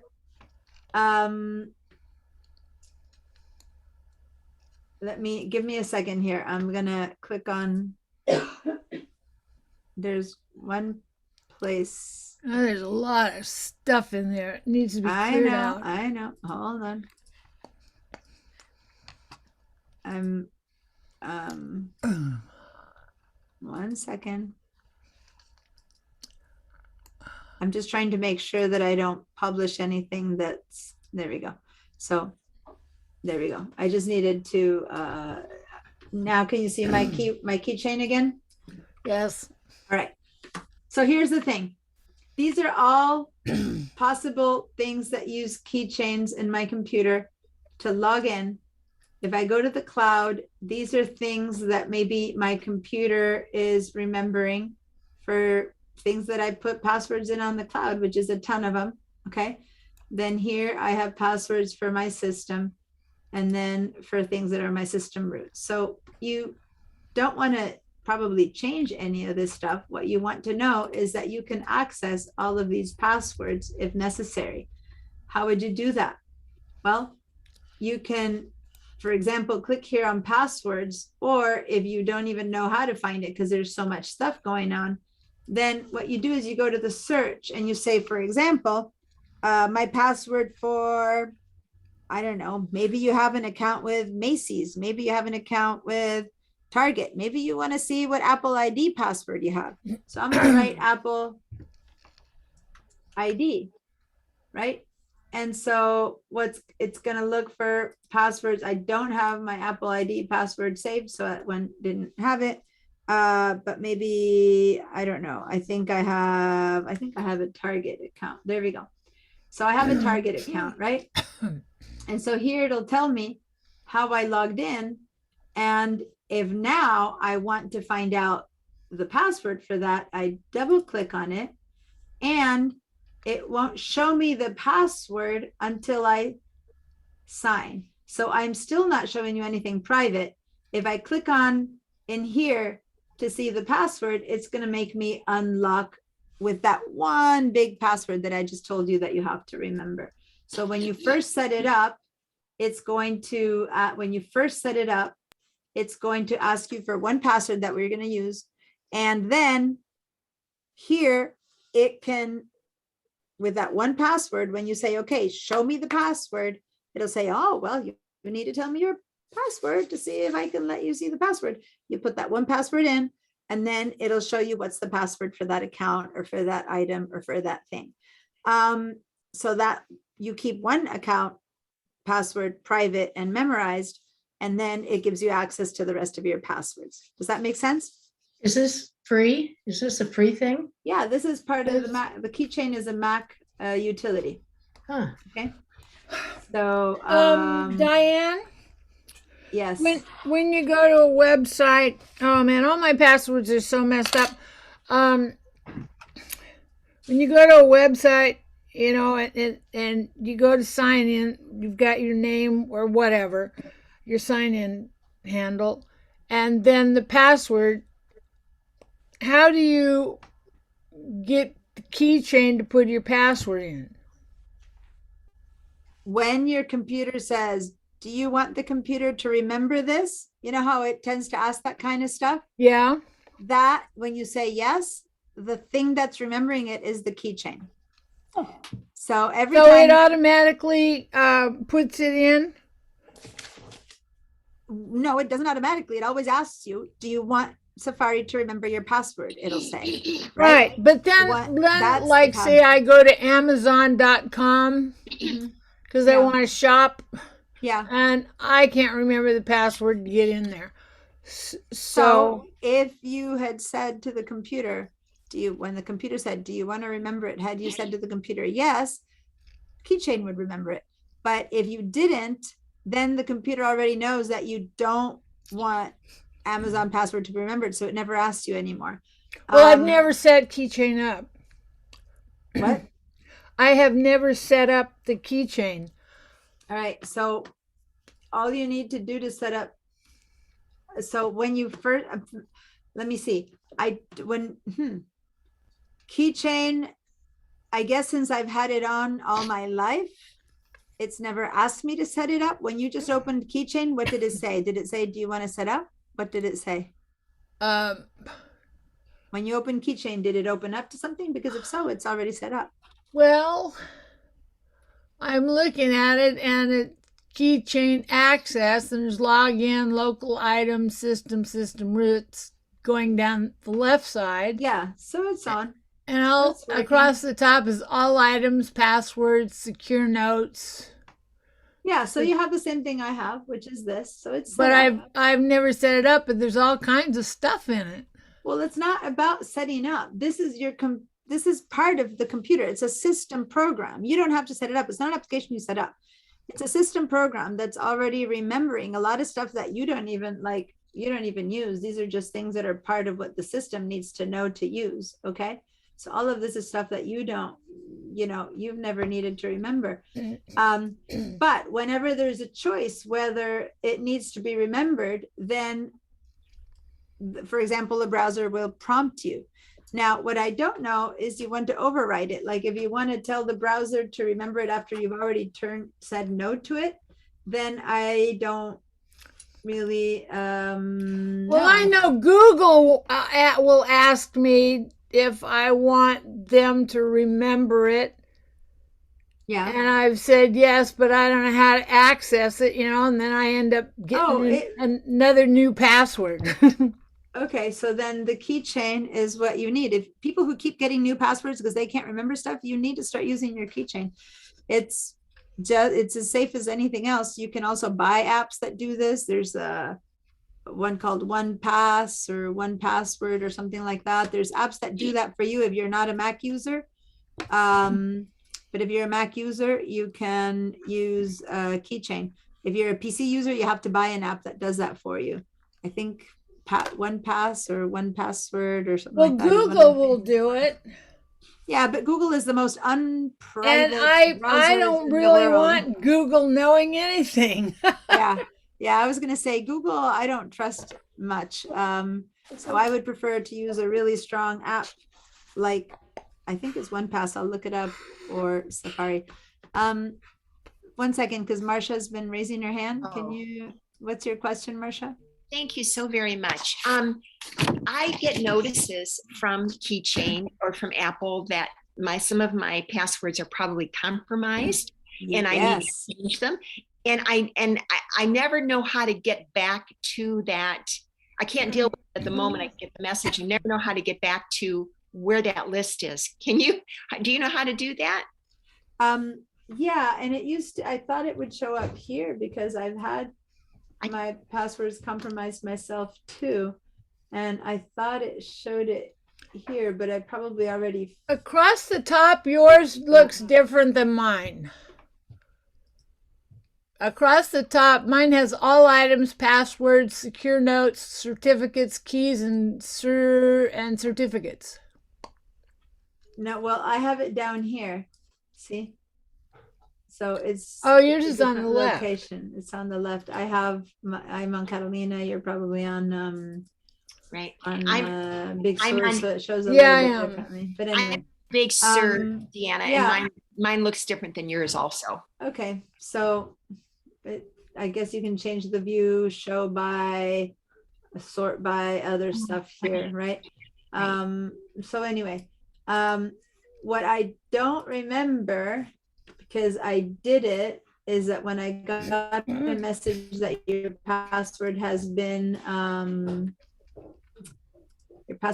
compromised, I do remember. Let me do a quick search because I got that and I know how to find it on the phone, but I don't remember how to see compromised passwords. So here's the deal. what I'm doing right now, which might seem very technical, is I went to Safari and I'm clicking how to see compromised passwords. And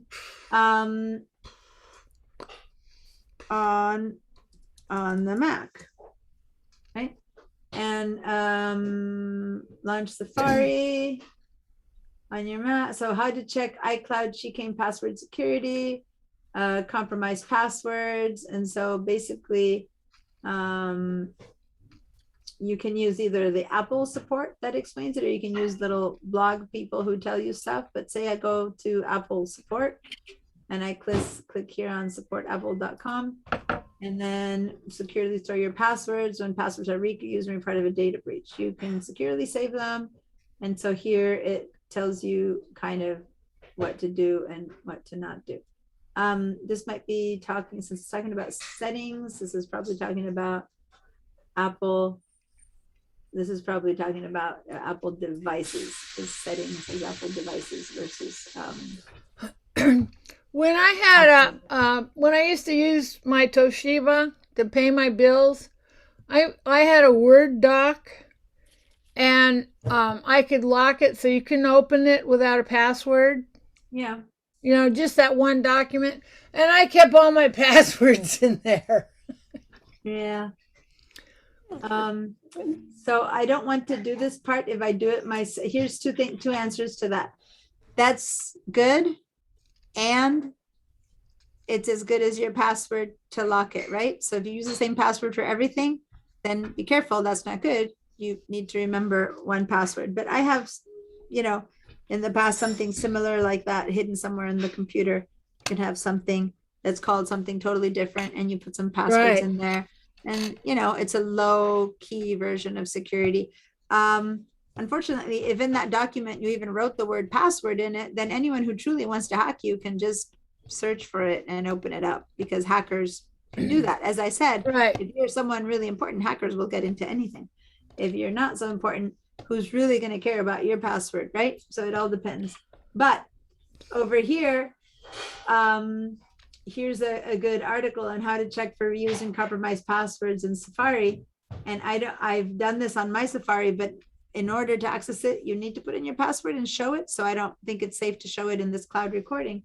So basically, I'm showing you the apps. You go to Safari, you go to preferences, and Safari preferences. And then over here, you go to the link called passwords. Okay. And then you're going to have to put in your computer password, that same password that you open your computer with. Right. And then here it'll start telling you whether something is, and this is why I can't do it, because if I show you this, then you'll start to see my passwords. So I can't actually show you this. That's why I'm showing you just screenshots of it. And then here it'll start showing you your passwords, and it'll tell you if you have a reused password or a password that has like an alarm that's been in a data breach. Now, what do you mean by a data breach? Thank you. In a data breach, what I'm referring to is if someone has hacked in to, for example, Target. A few Christmases ago, someone hacked into Target, and they picked up a bunch of passwords. But they pick up people's passwords, right? And so they assume that those passwords are used by you in other stuff. So if they pick up the Target password, you probably are using that same password for many other places. And so then they go try other places with that password. That's why things like Keychain help you, because then you can put a different password to everything. And even if someone finds one of your passwords, they can't get into your other stuff. But then it's hard to remember them. And that's why. That's right. It kind of helps you. So anyway, that's how hackers get your stuff. Not because they attack your iCloud or your Target account or your bank account. What they do is they target the bank. And if they manage to hack the bank, then they get, 10,000 passwords. Of those, they'll probably go and figure out who they're going to go in and mess with. If they target, Target, I was saying, if they target the store Target or something like that, they get in and then they get all of the numbers that they target Cox.com, and they target and they get all of the emails from Target. So that's really what gets hacked. Rarely one human gets hacked unless it's a personal thing. But with your passwords and your information is in any of those places I mentioned, and you're using the same password for everything, then that's a weak password. It's a password. And that's why that thing was just that I was just showing you is showing you that, that once you've used the password many times back here, and you click on that, it just says you've reused this password, which increases the risk to the account if one of those accounts is compromised. So that's what the computer will show you. So it's up to you to start trying to adapt and change, have some system to have a similar password with some way to adapt to a different page or something like that, or use something like 1Pass or Keychain or something like that. Okay, so this is where you're going to find out if it's been compromised. This link, I'll put I'll put the link to this on our chat. So if you want to click, right there in the chat, I just put the link to this article. There's many articles. Okay, I just went to that one in particular because it's the first one that popped up, but it shows you the steps to take to see. And it's really important whenever you read an article to read their date. Okay, because you might find many others that are old or older, and this is July 2021, so it's fresh enough that the information is fresh. And I know by looking down, I can figure out if it's old news or new news, but for a lot of people, it's hard to tell. So if you don't see a date on the article that you're reading, then move on to one that has a date. So you can see that it's generally, you don't want anything on a technology that's any older than a year. Okay. All right. So there you go. I'm going to close my keychain access, and you guys can also search for more information about that. That's something that I can demo, like I just demoed, but I can't necessarily completely share because then I'd have to be unlocking it, and then you'd see all my passwords. You know what I mean? So you have to try it yourself. By where I stopped and I said, now you click on this and you see a little key and it'll show you your password. That's when you have to type in your password, and then boom, then it shows you the password that you used for that site, and you've found it. You're good to go. And you close keyword and chain. And unless someone was looking over your shoulder, next time you open Keychain, you'll have to put in your password again to see what password you put in your library account. I check out library books all the time online. I read ebooks and I listen to audiobooks all the time. I have a library account. I have a password to access it. If I forget it, I can go into my Keychain, remember it, and then type it in. Or if I had the computer store it, then I just tell the computer to remember it, and then I don't have to put in my password. All right. I think that for things that don't matter too much, I don't care if I use insecure passwords. Who cares if somebody hacks into my library account? They'll just figure out what I read. I don't care. But I do care that not getting into my bank. For those kind of things, you need to put super, uber, duper, ultra good, strong passwords. All right. Deanna, should you use a strong password on any website where you're actually entering your credit card? Is that basically the bottom line, or any financial information? It seems weird, but not necessarily, because you probably put your credit card on many passwords, and then if you use a really secure one for each one, it'll lose its meaning. Right? Okay. If your computer lives in your house because it's a desktop, Yeah. then someone would have to actually break into your house, and instead of hurrying to take, the TV and the gold, they would have to walk into your computer and try to get in that way. And it's quite improbable. What they might do is they might steal your computer, which is probably more improbable if it's a big desktop, but they might still do that. And then they'll have to sit there and try to figure out all the accounts. So I'm less worried about it in that way. I think that if someone's going to hack into a site to get your computer and your credit card, it's because they hacked into the company, right? So I'm more worried about things that are directly like banks or any place you do investments or retirement accounts. That kind of stuff is where you should probably have really super duper passwords. If it's just because you purchase something with your credit card, worst case scenario, you call your credit card and tell them to disown that number because someone stole your credit card. It's like Right. not carrying your credit card around your wallet in case it drops. It's like, well, yeah, you might, you have to keep it as safe as you keep your credit card, which is usually in your wallet and the side of your body, right? Right. So yeah, I'm kind of entering your credit card isn't per se the issue. It's more what information do they access? Do they access your Amazon list, what you purchased? Well, who cares? Do they access your bank account? Well, yes, that matters. You know what I mean? Have you ever heard of any of Apple's keychain ever getting hacked? No, but then again, do a search and find out if it's ever happened. Okay. Thank you. Great. I don't know. All I know is that even the Pentagon has been hacked. So if something can be hacked, Yeah. it will be hacked, Okay. Yeah. So plan B, as I said, is to live in a cash economy and not use the internet, and no one will never know anything about you. And then there's grades in between, right? Plan A, plan C, don't protect anything. And then you got to find what you're comfortable with. Some people buy 3 insurances on themselves in their house, and other people never buy insurance. And hopefully nothing ever happens. It's your comfort level. Thank Really. you. Deanna, this is Yes. Debbie. Yes, I Debbie. think I do something slightly different than you because, well, first of all, I mostly use my phone and my tablet, but to get to Keychain, I go to settings. Well, let's just say I was using my tablet and I couldn't remember a password. Yeah. Then I'd get my phone out and I'd click on settings, Yes. and then I would go down past general and all that. And there's a Mhm. thing that says passwords. And then I use my fingerprint and that Okay, opens up. so yeah, so that's what I was gonna say. It's the same. Let me connect let me share with you guys now my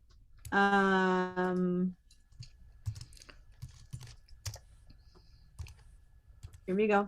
I'm sharing now I need to turn on my phone with you so I can share my phone with you. So here's my phone. And for those of you who are on an iPad or on a phone, thank you for bringing this up because I've been sharing about what to do on the desktop and I was forgetting to share what to do on the phone. So yeah, you go to settings, okay? And then where's the keychain? I think Here it is, passwords, okay?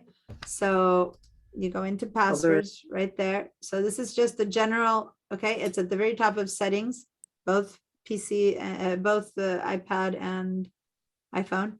And then you click on passwords.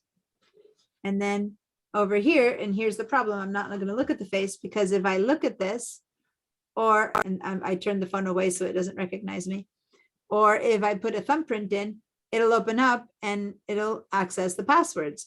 I'm going to cancel out. Same thing with your computer. If you have a thumbprint kind of computer or with a touch bar, you put your thumbprint in there and it recognizes. And I think the newest computers that are coming out, I believe also do face recognition for Macs. So then you don't need to even remember the password. It needs to be you. And I always thought how gruesome, but hey, they could just kind of chop off your thumb, right? And get in there. But that's what I thought of earlier when it was just thumbs. But now that it's your Face ID, if someone really wants to hack you, all they need to do is hold you up, take your phone, and then turn it on when your face is in front of it, and they're into all your info, right? The deal is though that unless they steal the information from your phone right then and there, in about 5 minutes of not using it, if you show your phone, it'll be locked again, and they won't have your face. So it is still other than taking your thumb with them, and then it still doesn't really work well, right? So every system is open to being used and abused. Hopefully the easiest one would be to have an actual password that you type in if you don't forget it. But then when you have that going, they could also put a gun to your head and said, give me the 4 numbers. And if you don't give them, you probably will give them anyway, given that someone's about to kill you otherwise. So I don't know what's the safest way, guys. I'm just telling you the options. You make your choices. The way I see it, if they steal your wallet, they steal your purse, they have your credit cards. If they steal your phone and they know, and you don't have it locked, then they have access to all your stuff. If you have it locked, then they have a few more hoops because they can't just willy-nilly get into your phone if they just stole your purse and your phone was in it and it's locked. It's a dead brick. They can't get in without your face or your thumb or your eye or your little pin, right? So it's better than nothing. All right, Marcia, is that a new question or? No, is it the no, same? thank you. All right, I'm gonna lower your hand then. Okay, guys, we passed the end of the class by a few minutes. I'm gonna stop my share. Usually I talk about security a little bit later in the class. Earlier today, I was just reading the questions and Tony asked me what I'm gonna teach. And Tony, what I'm gonna teach during this class is gonna be similar, right? But sometimes I will allow the conversation take me to a subject matter more sooner or later, depending on what it is that the class is asking for. And so although security is part of the intro to the Mac class, I usually talk about it further up in the class.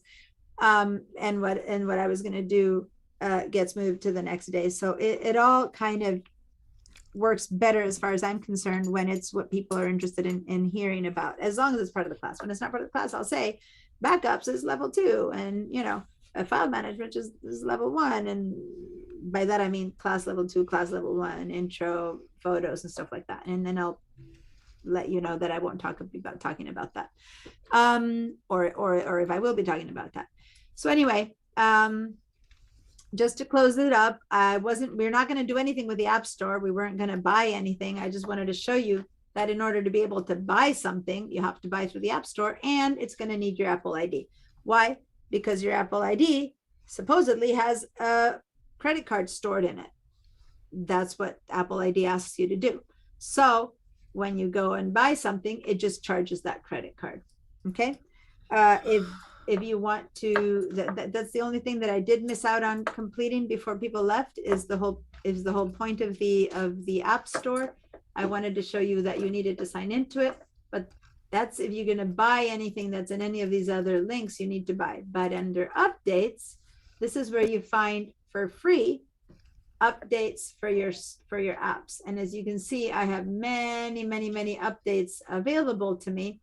This is an account that I'm using right now. Is not the regular account that I use, and so I haven't been updating in a while. See how it's been available since June or July in this account. So I can just click update all and just forget about it. And all of these guys are going to get updated for me. You don't really need to do anything. Now, if you didn't have the Apple ID signed in and you try to update, then it won't let you until you sign in. And that's why it's important to have your Apple ID password in these places so that you can update and keep your computer safe for security precautions and stuff like that. So I'm not going to update right now. I'm just going to stop that. But if you guys found anything there that says it needs updating, then not upgrading, not the Mac OS, but all of these little apps, so to say, that come with the computer, all of those you should update regularly. Okay. All right. So if anyone needs to know how to get to the recordings, please stay and I'll show you that. If not, this is officially the end of the class, 5 minutes behind. Spent a lot of time. Oh yeah, you can show me. All right. So if anyone is done and you can just sign out, I'll keep this recording going while I show again how to get to the recordings, and then I will close it off. So to leave the class before I close it, you can just go to the bottom right where there's a little red button that says leave, and you can just leave and they'll see you next Monday. And then for those of you who are staying, you're welcome. I'll show you how to get to the recordings. All right, so I'm going to share my screen again, and I'm going to share, actually, no, first I'm going to open Safari, and then I'm going to share the screen. So hold on. I'm going to share a Safari window, and I'm going to put that window in here. Okay, so basically you're going to go to svcc.edu. And Charmaine, this is important for you. I'm showing how to get to the handouts and to the recordings. Okay, so hang out for this little bit. So you go to a browser, any browser, it doesn't need to be Safari. And the first time you use it, it'll ask you to accept the cookies and stuff like that. And go to svcc.edu. Oh, Charmaine left again. I don't know if she can hear me. Charmaine, if you can hear me, please come back so I can show you how to get to the recordings. Yeah, there you go. I need you to see this portion because this is how you're going to see the recordings and everything, okay? I had you muted because I could hear noise in the background. So if you want to speak to me, you need to unmute yourself again. All right. So Okay. you go to a browser, any browser. I open Safari, okay? And you type in svcc.edu, okay? I'm going to put that in the chat. It's the simplest way to get to it. So there you go, svcc.edu. And you hit return or enter, and then you should be in this page. Then head down to the big old P over here on the left side that says pipeline. Click on that. And this is an example of, I already have my pipeline account memorized. See this little key right here? That's the keychain. My keychain remembers my pipeline account. So instead of having to type it in each time, I just click on here and it gets put in there for me by the keychain. And that's much easier than having to type in my account and password each time. So that's an example of using the keychain for Well, things that are important. can anybody go onto your computer and get there with your name and password? That's what I was saying. When you use the keychain, you have to make sure that your household is safe. And yes, can my son come in here and open up anything that I have on my keychain? As long as he knows the computer password to my entire computer, yes, Okay. he can. Because I have a password on my computer, so Yeah. you have to know that.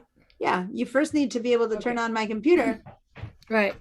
And Got if you it have now, roommates, housemates, roommates, or stuff like that, or people who come in, How to access. people who clean your house, then they'd have to be able to open your laptop and know your password into your computer, right? So Right. as long as they don't know that, then they can't get into it. So you need to always have that. Okay, so now I'm going to log in. This takes 2 seconds, Charmaine. I know you're in a hurry, but this is so that you can. And then when you log in, you go over here to the word student, Student. go down to student resources, Student click on student resources. resources. Right. And then once you're in student resources, you head over to the right side and click on Google. I'm going to use this part of the recording later, so I'm muting other sounds because I'm going to just clip this bit off to send to people. So now click on Google Drive. And you are now in a new page. This new page is usually going to be your Google Drive for pipeline, and you will have probably much less stuff than I do.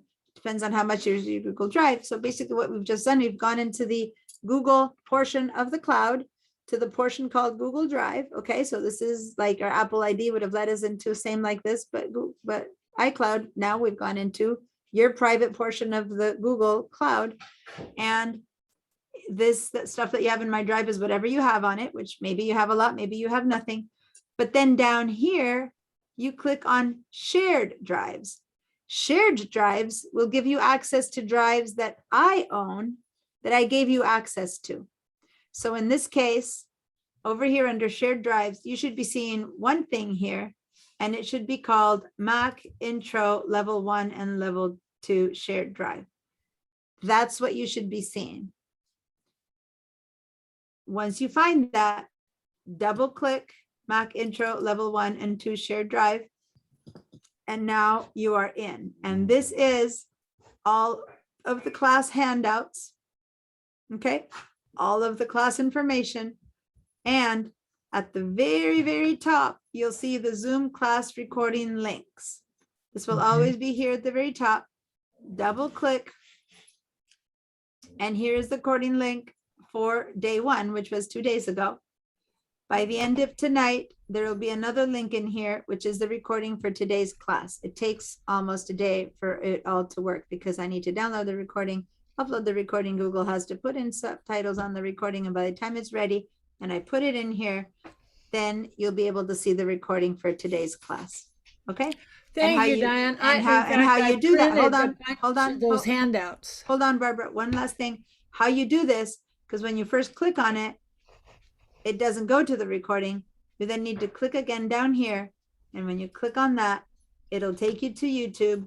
And here's my class. And at first it looks kind of weird because it starts like that because the class at first starts without video, but it'll start playing. And then as it moves forward, you'll start seeing me and my class.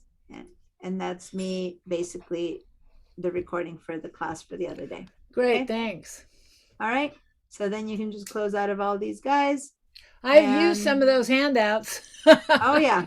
Yeah, I have quite a few of them. And actually I don't know that I have a keychain. Looks one like in there's here. new ones in there. I do. I keep adding new and interesting things. But I need to update a few of them and I'm noticing there's nothing about the keychain. So I'm going to go find something for a keychain and put it in here.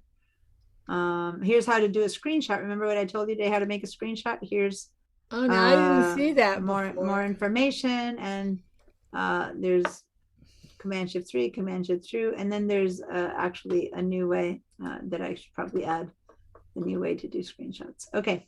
All right, guys, this is officially the end of the class now. And Thanks. I'll see you guys in a week. Thank Email you. email me if you have questions. Watch the recording for anything that was unclear. And I'll get it. I'll see Thank you you. on Monday. Have a good week. Bye-bye. Bye. Thank you. You're welcome. The meeting.